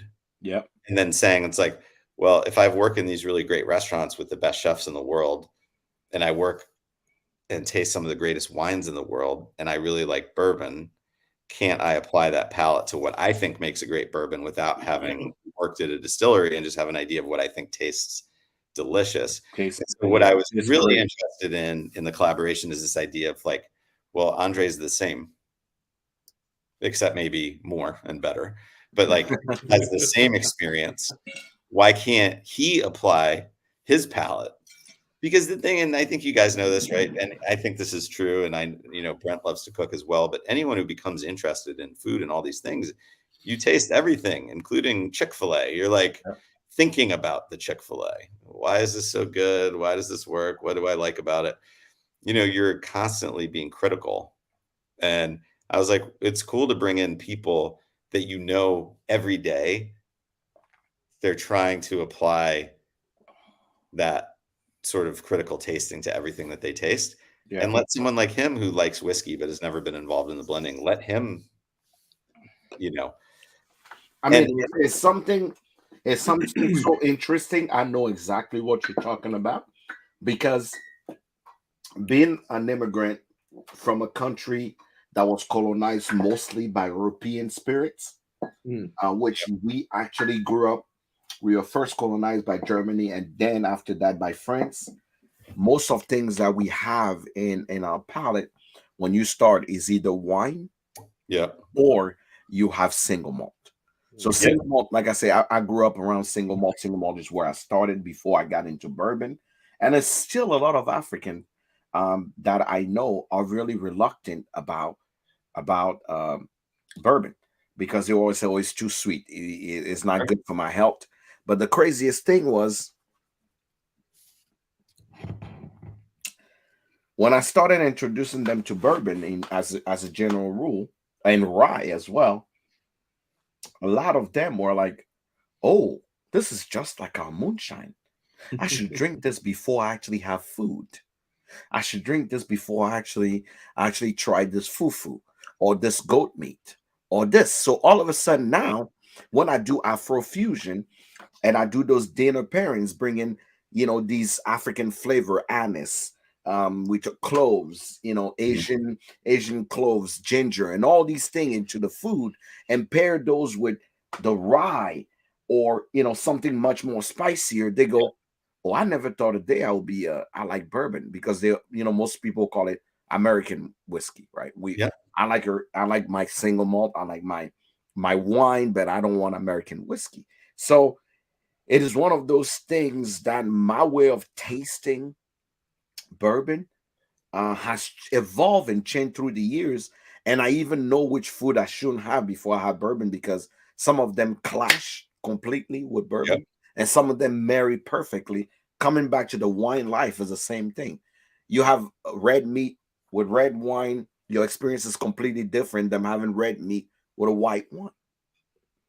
So absolutely, I understand exactly why another palate walking into that industry will see some layers or another universe surrounding this that you can, as a person that is in it every day, you can barely discover.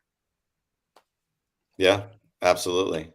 And I think that's the point too, right? Is if you bring in different people too, and they have a different, they've connected with people in different ways, and it might, I didn't spend much time thinking about it, but maybe Andre has an audience of people who are mostly into wine and don't think much about whiskey or American whiskey, and then they saw him do something, and they're like, "Oh, that's cool. Like, maybe I'll check this out." And especially now with Ryan Sons, which is his whiskey that's a partnership with us. It's we call rye the sommelier's whiskey because it's maybe not the easiest for the average person to approach initially, but then once your palate opens up and you crave more complexity, I'm guilty of that. Then you actually maybe prefer rye, right? I tell people. I remember when Tim and I started talking. I woke up in the morning, chose violence. I say, "Fuck rye. This thing give me heartburn. I don't like it. I don't even want to think about it." And then I sent you some rye. One of the reasons why I actually turned my back on your 4 year on the 4 years single barrels originally, I never opened those because they were rye, and I'm like, why is this thing so different? But today I'm drinking this rye right here, this 2022 high proof. Yeah. And I'm a kid in the candy store. Yeah.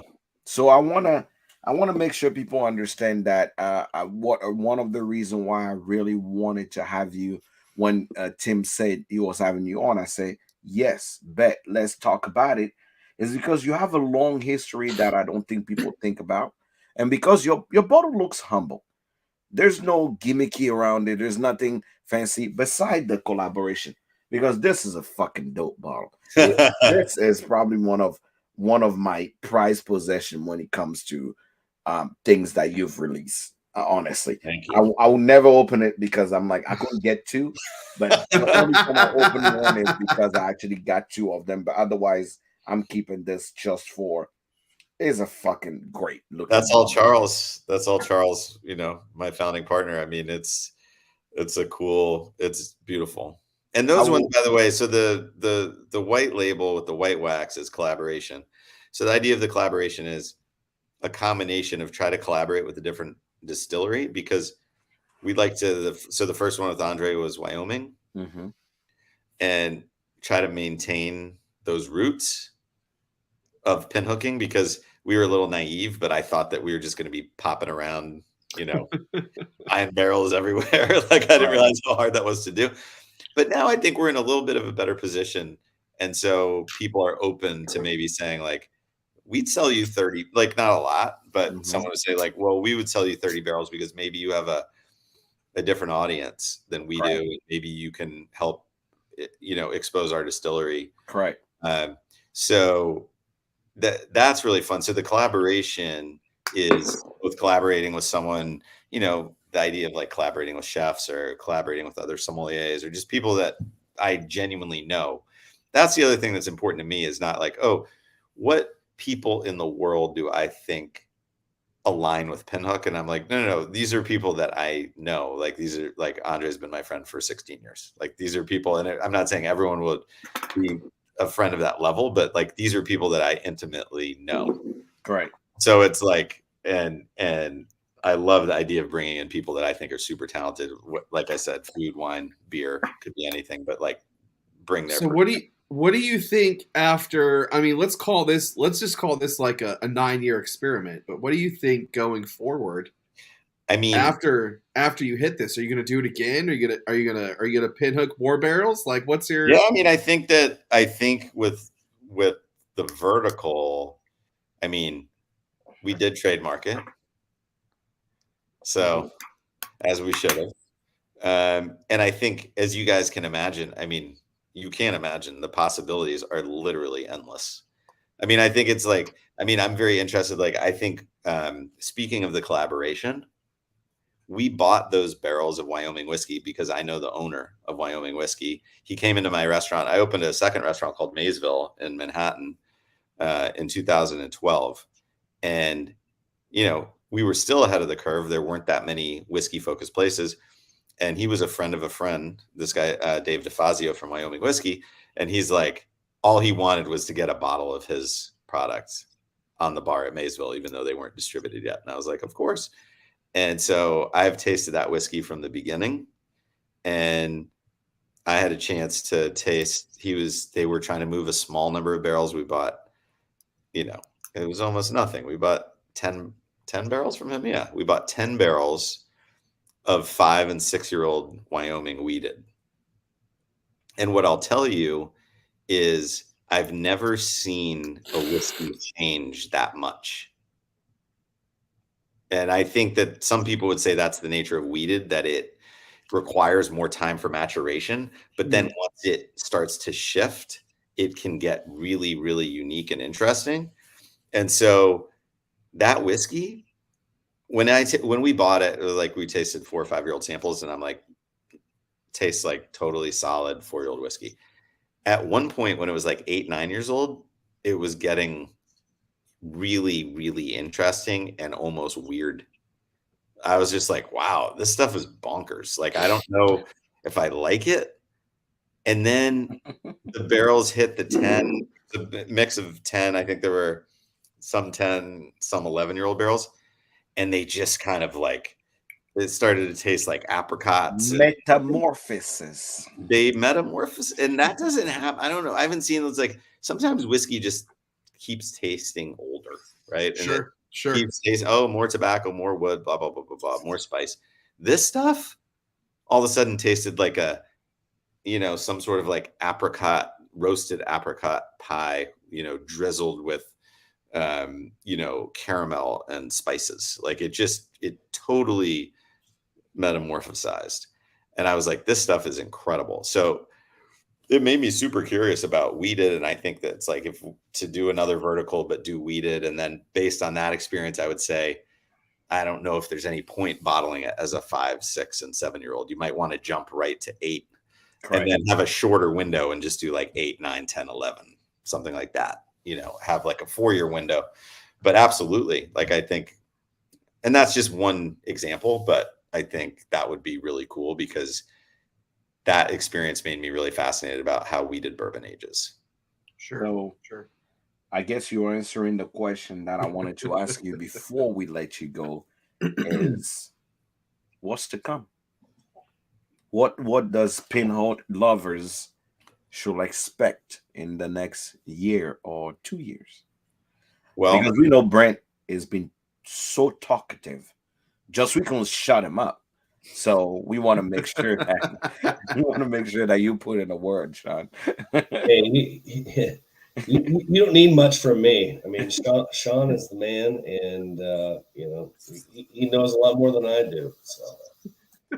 So before Sean, before you answer that, Brent, can you tell us a little bit what the Kentucky market looks like? What since you enter it and what you're doing, how is the reception of Pinhoock in that market, and you know, what are your aspirations? What do you look forward to as you getting into as you are, you know, you are the man in charge of that market? Yeah, you know, I'll be honest with you. You know, this is I'll be working with Pinhoock with Sean for a year. Actually, it's like this week. Yeah, it's like my year anniversary. Congratulations. Yeah, and it was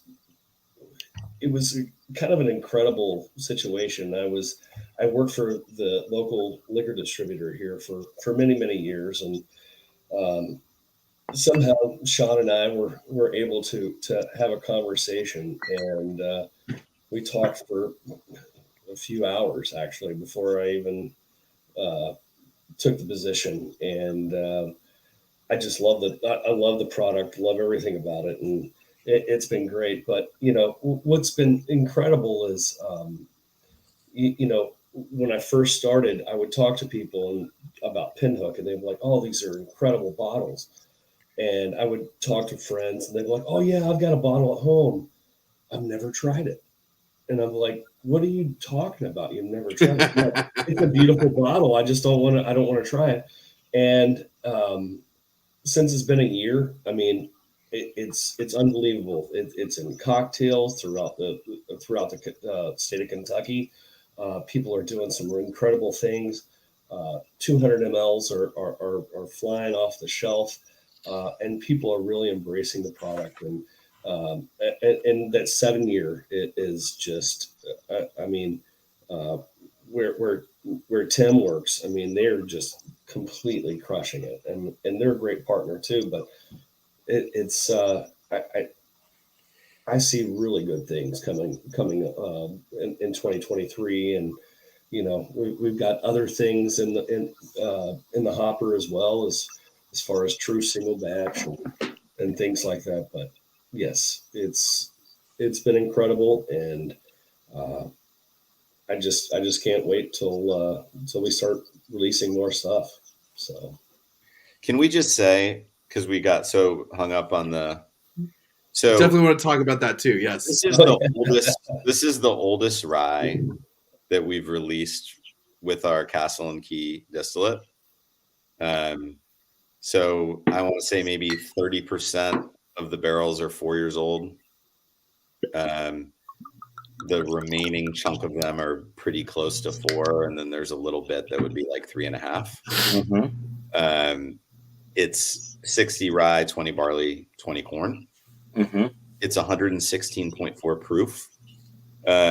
One thing I should explain about, I really became a big believer in obviously how important proof is, not just in terms of like enjoying higher proof stuff, but how much even one proof point can dramatically impact the way you experience a whiskey.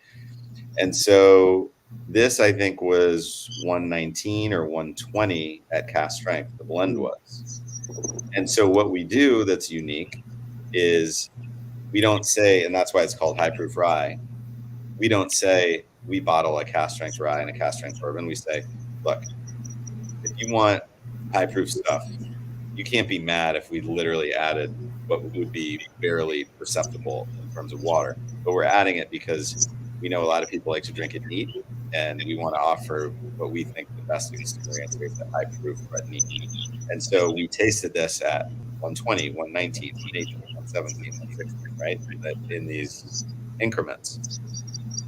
And we'll get down to 2 or 3 proofs we like the best, and then we'll blind them, right? Because we have no preconceived idea of like, oh, it should be this, it should be that. It doesn't matter. Let's blind it. This was the winning proof, 116.4. So yeah, it's not cast strength, but if you probably think about the total volume, this was 50 barrels. The amount of water that was added to those 50 barrels is, so nominal. But the goal was to deliver a balanced, harmonious, complex, experience.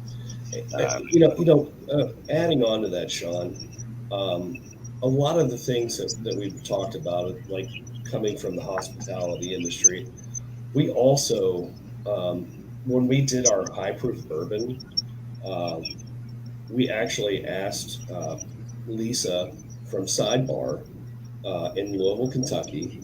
She helped us proof the high proof bourbon. And that's the other thing that I think is very important to our brand and what we do is that everything is about hospitality with us. And we want people to be a part of our story and help us make this an enjoyable whiskey. And she did a hell of a job. She came in and she gave an opinion, and it was awesome, and that's what we do. We want people to be a part of what we do, and it's a lot of fun. Tim? What? All my questions have been answered. Now now more than ever, I'm looking forward to what you're doing, Sean.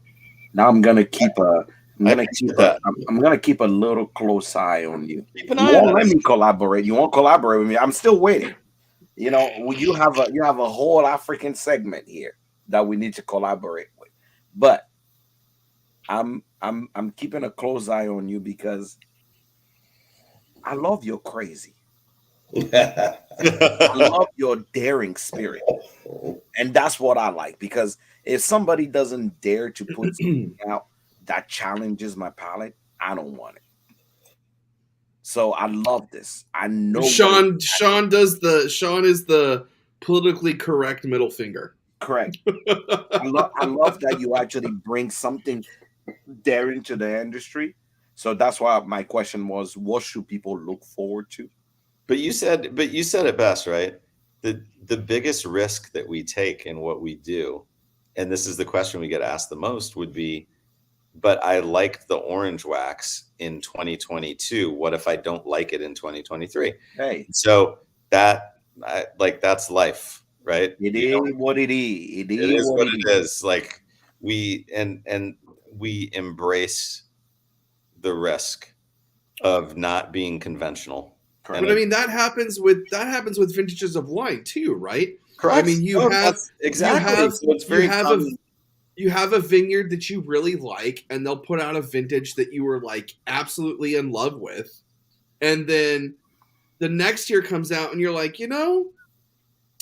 this vintage wasn't as great as the last vintage, but I put it through two since I'm a fan, process, it still sucks. Since I'm a fan of this vineyard, I'm going to keep fucking with their vintages, and I'll see them again next year. But I think, in a way, we're getting now at the end to what I consider the true essence of the whole thing, is part of what wine is, right? That is amazing, is this like the ephemeral nature of it. It's like it's there and it's gone. You can have some predictable as well, right? But it's also this, right? You can say, like, and I appreciate, I mean, you guys have been so generous about the 7-year, but the fact of the matter is, right, even though you weren't crazy about the 4-year, if you wanted to track down the 4-year right now, you're fucked. You're not getting it, period. Nope, not happening. On. And so people are starting to admit, it's like it's there and it's gone. It slips through the cracks. And it's like, what if, and this is what's interesting, this is what happens with wine. What if, and I don't think this is true, but it's possible. What if the 7-year is the pinnacle of the vertical series, right? What if somehow, not so much that like I can't make a better blend, but it was just something about those barrels and where they're aging and how it all works out, that the 7-year is somehow the thing. Well, if you believe that and you're worried that you could never get it again, you'd be like, fuck it, I'm going to buy 4 cases of it. Because I'm already on that page. Yeah, because I want to have this just in case. And so if you find your favorite Pinhoock, grab yourself 2 or 3, 1 to drink, 1 for backup, and 1 to keep. But it gets to more of like, that's what makes wine beautiful in a way, is like you went on your honeymoon and you went to Tuscany and you went to this producer of Brunello di Montalcino and you had this wine, and it might have been the situation, but that wine like somehow grabbed you and it was a moment in time. And then you told the winery, it's like, we want 3 cases and you need to send it back to our house in Michigan or wherever you live. And then bit by bit, you're drinking the bottles and they're gone. You can't ever get the wine again. It's an emotional connection, right, to something that can never be replaced. I love that you're aware that you created that in this space. Well, because yeah, but you already had that mindset in wine, and you took that and you're like, fuck it, what would happen if I did that in bourbon? Because you created that space in bourbon. I mean, I could think of one other place that's kind of doing what you're doing, but I mean,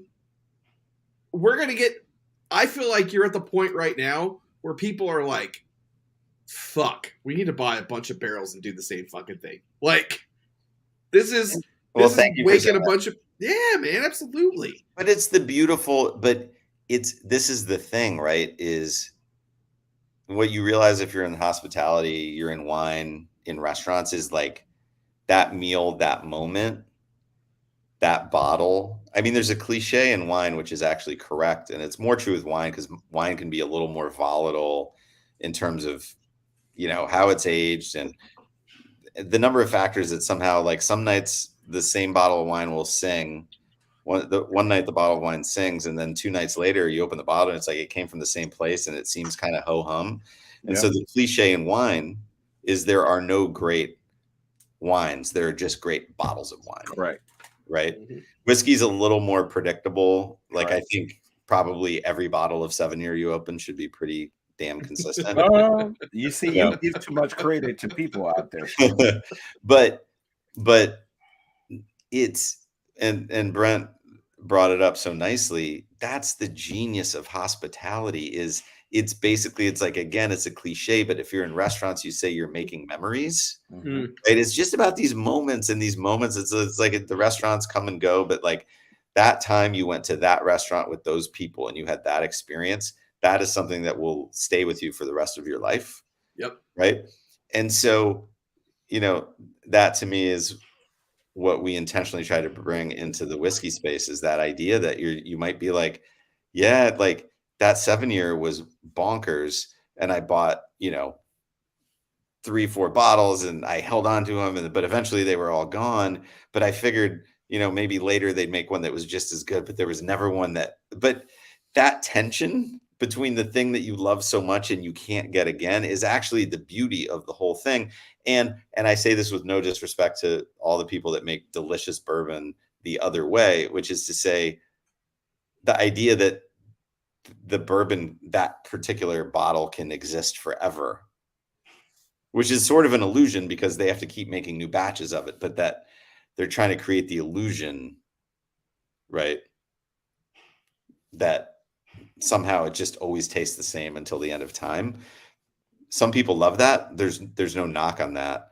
I was just interested in something that was like so appealing to me from the hospitality and the wine space, right? Which is the beauty of things that can sort of slip through. It's like, absolutely. It's the emotional connection. Why do you care? Like, why do you covet that bottle? Why do you feel connected to it? Like, as far as coveting a bottle, I will tell you right now, for my personal collection, I would sell everything that's behind me to have an abundance of 3 bottles, and it's your bottle. It's the Remus Repeal Batch 5, and it's the 2022 12-year Wild Turkey that was released in Japan. If I could only drink 3 bottles for the rest of my life, I would literally sell everything behind me just to drink those. I mean, they are chef's kiss. I mean, you fucking nailed it, man. I've been since the beginning, since we started, I've been fucking hyping this up, and Jack has too. But guys, I will tell everyone that's still watching this, that's watching the recast, if you have a moment, this is the bottle to go get. I mean, it checks all the boxes. It's not to actually even make it difficult for y'all. Pinhoock came up with probably the most genius thing. There's a project I'm working on soon with your PR agency, but Pinhoock came up with a perfect way to grab your bottle. They have the Breeze app. It's on your phone. Just jump on the Breeze app, text them, and get your bottle. Say, hey, I need 5 cases of the 7-year bourbon. Is that still possible? Text the Breeze app. Their app is literally like a concierge app from Pinhoock that gets you your bottle at home. You pay immediately through their app. You get your bottle there, and they will tell you when new things are dropping right away, so you can actually get yours. That's literally how I was able to get myself on these rare collaborations that actually came out before the whole public and crowd knew about them. This is what, there's only 3,000 bottles of this out, and how many of this? I think the other one is even worse. Yeah, 1,400 of these bottles out. So somewhere on the line, they're giving you the opportunity to actually, if you're a fan of the brand, you can actually get bottles on things. Sean does the collaboration he does. The Andre one, by the time I was texting, they're like, nope, fuck you, is gone. Done. Nothing was left. So I would tell you right now.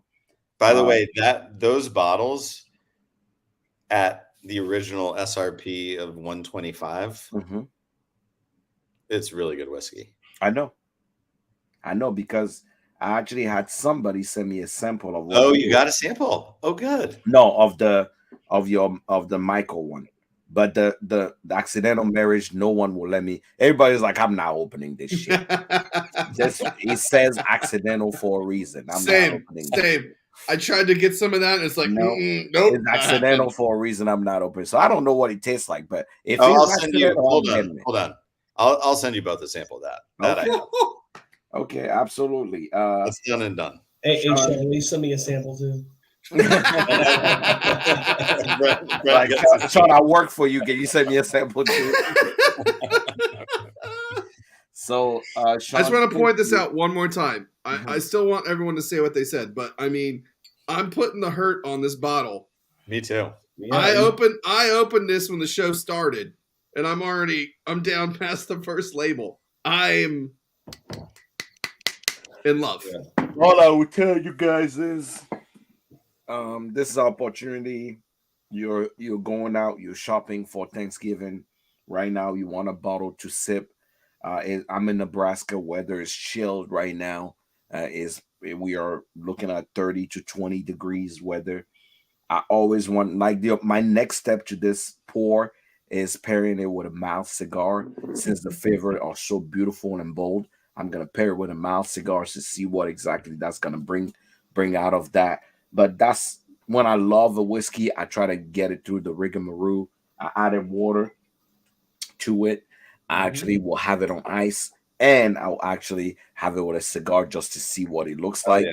So I can actually, next time somebody's asking me about this bottle, I'm like, I know exactly how to advise this bottle to them. But Sean, this is the first time we let a guest go over an hour and 30, so we must really like you. Although, Jack, we got to meet in person. That was great. Do. I hope you come back. We do.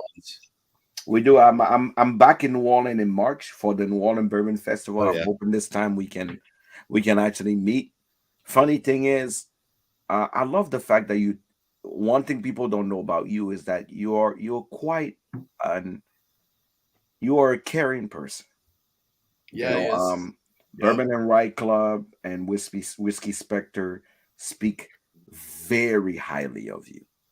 They're the best. As a matter of fact, when I came from Tales of Cocktails in New Orleans, you were not in town, and we still sat there at the barrel of whiskey bar there, and I shit you not, we drank so many Pinhoock. We had those little coins that we had for the night to get our drinks, and I still have your Manhattan.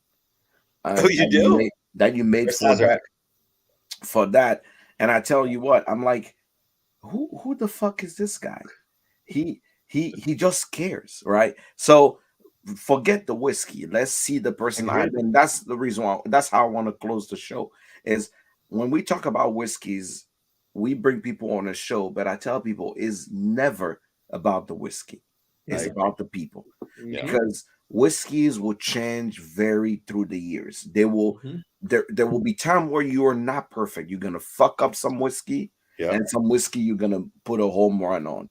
But if we know the person behind the whiskey, if we know who is running the motor, it's not, oh fuck Pinhoock. It's more like, hey Sean, I don't think you got this one right, but I'm gonna wait for the next one. And there's a major difference between that, because most of those companies that are represented just by a company and you don't know the people behind it comes to, oh fuck this brand, I don't want it. But more like the reason why we started Monday Sucks was for this. We wanted to know who is behind the brand. So when something goes right or wrong, the conversation is not, oh fuck this, it was overpriced, I don't like this, it was hype. It's more like, oh, I know Sean's story. I know Brent that sold us this. I know how Pinhoock came to life, and I know that you know what, he will take this feedback from me. He will understand that this one didn't follow my palate, but you know what? I'll wait for the next one because I believe in the person and his vision, and not necessarily the whiskey. Is never about the whiskey. I mean, working for Pinhoock, I really do appreciate that. But I'll just let you know, there's only 17 people that work for Pinhoock at the moment. So we really are a small company, and we really believe in what we do, and it's great product, and we love feedback too. You know, we know we're not perfect, so. Thank you. And I want to finish by saying, because I think what you hit on, Jack, and Tim, you mentioned it as well, you kind of summed up perfectly, is, you know, and Brent was talking about it too. Hospitality, kind of an overused word, but it's really about taking care of people. And the biggest thing that you learn if you open a restaurant or multiple restaurants, as I did, is every time someone makes the choice to walk through the door of your restaurant, you feel lucky. If you don't feel lucky, you don't understand the business that you're in, right? Because people have so many options, right? And so you treat people with a kindness and respect. That's what hospitality is, because they chose you when they had so many options. Mm-hmm. And frankly, that's like you were mentioning. I mean, Mikey and Matt are great people, you know, but the bottom line is, like, they've showed me a tremendous amount of love and respect. And like, that's what you do in hospitality, is like, you're not just like above it, or you're like, these people are you're like, when somebody says that they think that what you do is special and cool, you embrace it, because you appreciate every time how lucky you are, given all the, I mean, especially look at the whiskey world now. I mean, there's so many, forget about all the big guys. There's so many little guys. There's so many choices. So and I think that's the number one thing I learned from being in restaurants, in hospitality, whether I was working in other people's restaurants or when I opened my own restaurants, is when people choose you, right? Given all of the choices that they have, you feel truly, and it's overused, you know, but like, you feel grateful, you know, you really do. And I don't take it for granted anytime people choose to buy a bottle of Pinhoock, you know, when they could literally buy anything. And there's and to your point, Jack, there's so much good whiskey. Like, in the end, it's not about that. Like, people are like, what do you drink when you're not drinking Pinhoock? And I'm like, look, every large distillery in the United States of America produces a very high quality product. And there are a lot of small distilleries that also produce a really high quality product. So the choice that you're making, you know, ends up being oftentimes for these other reasons, you know? And so that's why I don't take for granted when someone says, you know, that they chose that you guys make my favorite bourbon. I mean, there's no reason why we deserve that any more than anyone else. But when they do, I feel eternally grateful, not entitled to their, you know, to their business. So, sorry, I went on a tangent, but I think in the end, that's the core of the whole thing to me, right? Is just feeling grateful. And that's why we try to take the hospitality approach in what we do, and just appreciate everybody that gives us any attention or any love. That's truly appreciated. And I appreciate y'all a lot. I really do. I watch what you guys do. You can't get out of here without the final request. No advice that does not suck. Okay. Without giving us an advice that doesn't suck. You may have heard it from your guru, your spiritual advisor, your mother, your grandmother, your uncle, your drunk uncle, your drunk grandmother, whomever it is that inspire you in life. We want one advice that does not suck on this Monday. Hey, Sean, can I start with this one? Because my dad gave me, so when my brother got married, he had to do a speech, and he's not a very good speech maker.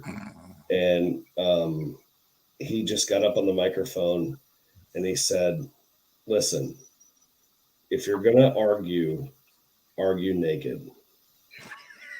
That's a good one. We are adding this to the list.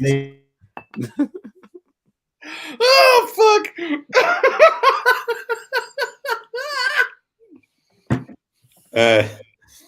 That's hard to follow, Brent. Oh shit. All right.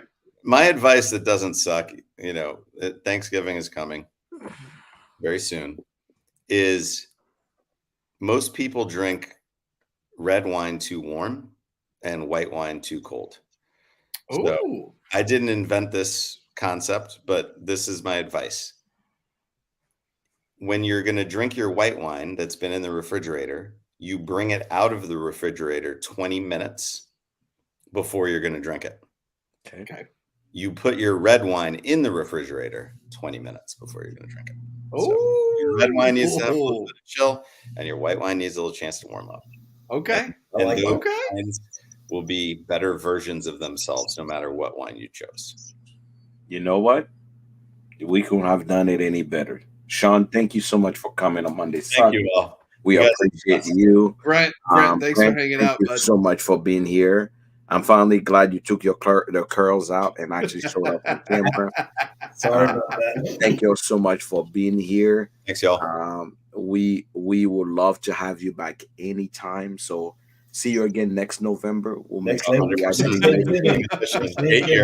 for your every Thanksgiving. Let's go. For your annual review, we'll make sure we make it a Thanksgiving week so we can actually have a good time. Thank you all for being here tonight. We appreciate y'all. Thank you for making it a great show. Y'all are the best. Yeah, absolutely. Thank you, Sean. Yeah, appreciate you. Happy Thanksgiving. Happy Thanksgiving. I'm just gonna go ahead and say this right now. That's my favorite show we fucking done. Yeah. And here's why. Okay. I know that we kind of have like a timeline, and we want our guests to come in, hang out for an hour, and leave. But there was something really special that happened here. Where I kind of lost track of time. I mean, we're 2 hours in, and they just left. Yeah. That was fucking awesome. I love the fact that we didn't have to manufacture anything or ask any questions. I felt like I was with a family member that I hadn't seen in like 3 years. Correct. And we were like bumping into each other. Hey, what's going on? Let me tell you everything. It's like that cousin you hadn't seen. You connect on the holidays, and then you didn't see him for 3 years, and then you get to reconnect. That's how this entire thing felt. And maybe part of it for me is because this whiskey is so goddamn good. No, I think Sean is so easy to talk to as a person. But that's the thing too, is I will say this too. This is also towards Sean as well. I got a handful of text messages while the show was going that said I could listen to Sean talk all goddamn day. Like, and it is, and it's like, because he has this really cool special talent of getting a point across, correct? Letting you speak and letting you feel like what you have to say is valid, whether he feels that way or not. It's God damn it, man. And you know what it is? Here's the thing. This is the thing. This is why Pinhoock is the fucking brand, because as far as hospitality goes, he was in the fucking trenches and he ran the shit. He was the fucking runner and the owner, and he has that fucking mindset. Like, the thing that like hooked so well is, I'm so thankful you walked in my door to my restaurant. I'm so thankful you're here. And he's applied you can't buy that at Walmart. No, but he's applied that same concept to his fucking bourbon brand.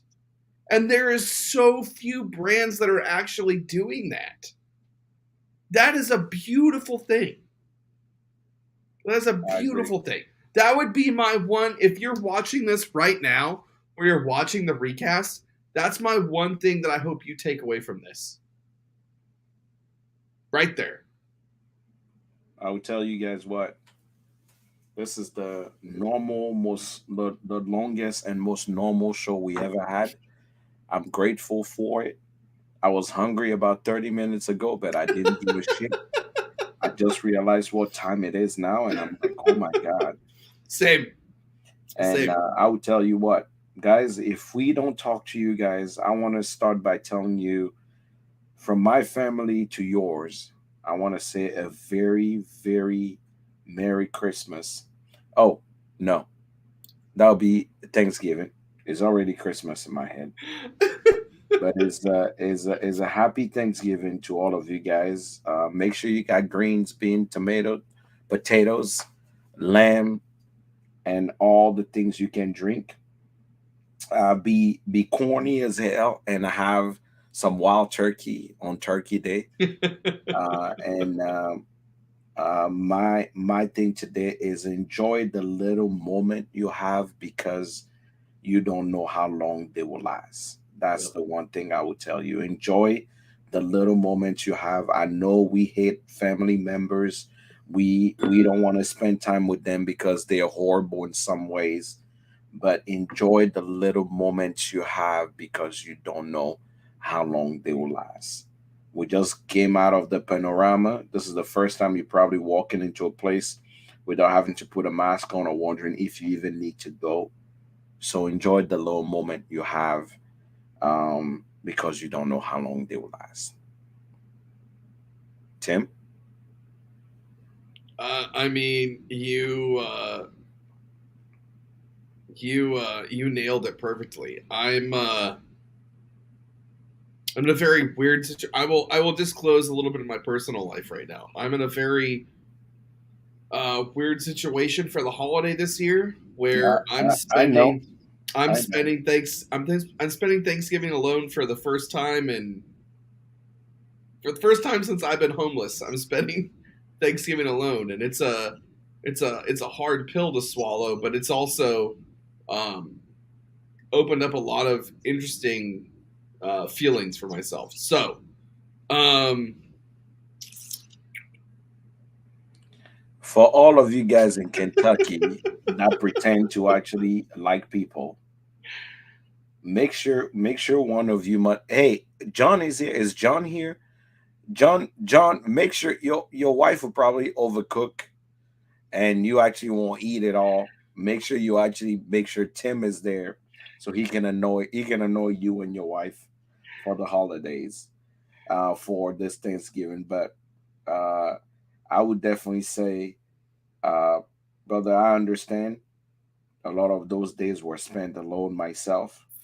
I want to make sure that you know that even if no one is present there, there's a lot of people that are here that have this love for you, that have this love towards you. Sometimes there's nothing wrong with being alone because it's just being one with your thoughts.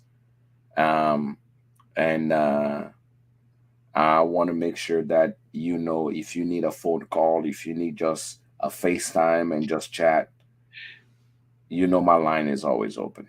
appreciate that. Thank you. For all of you guys there, just make sure that you enjoy those small moments because you don't know we take those moments for granted quite a few times. I want to make sure that you understand that those moments can.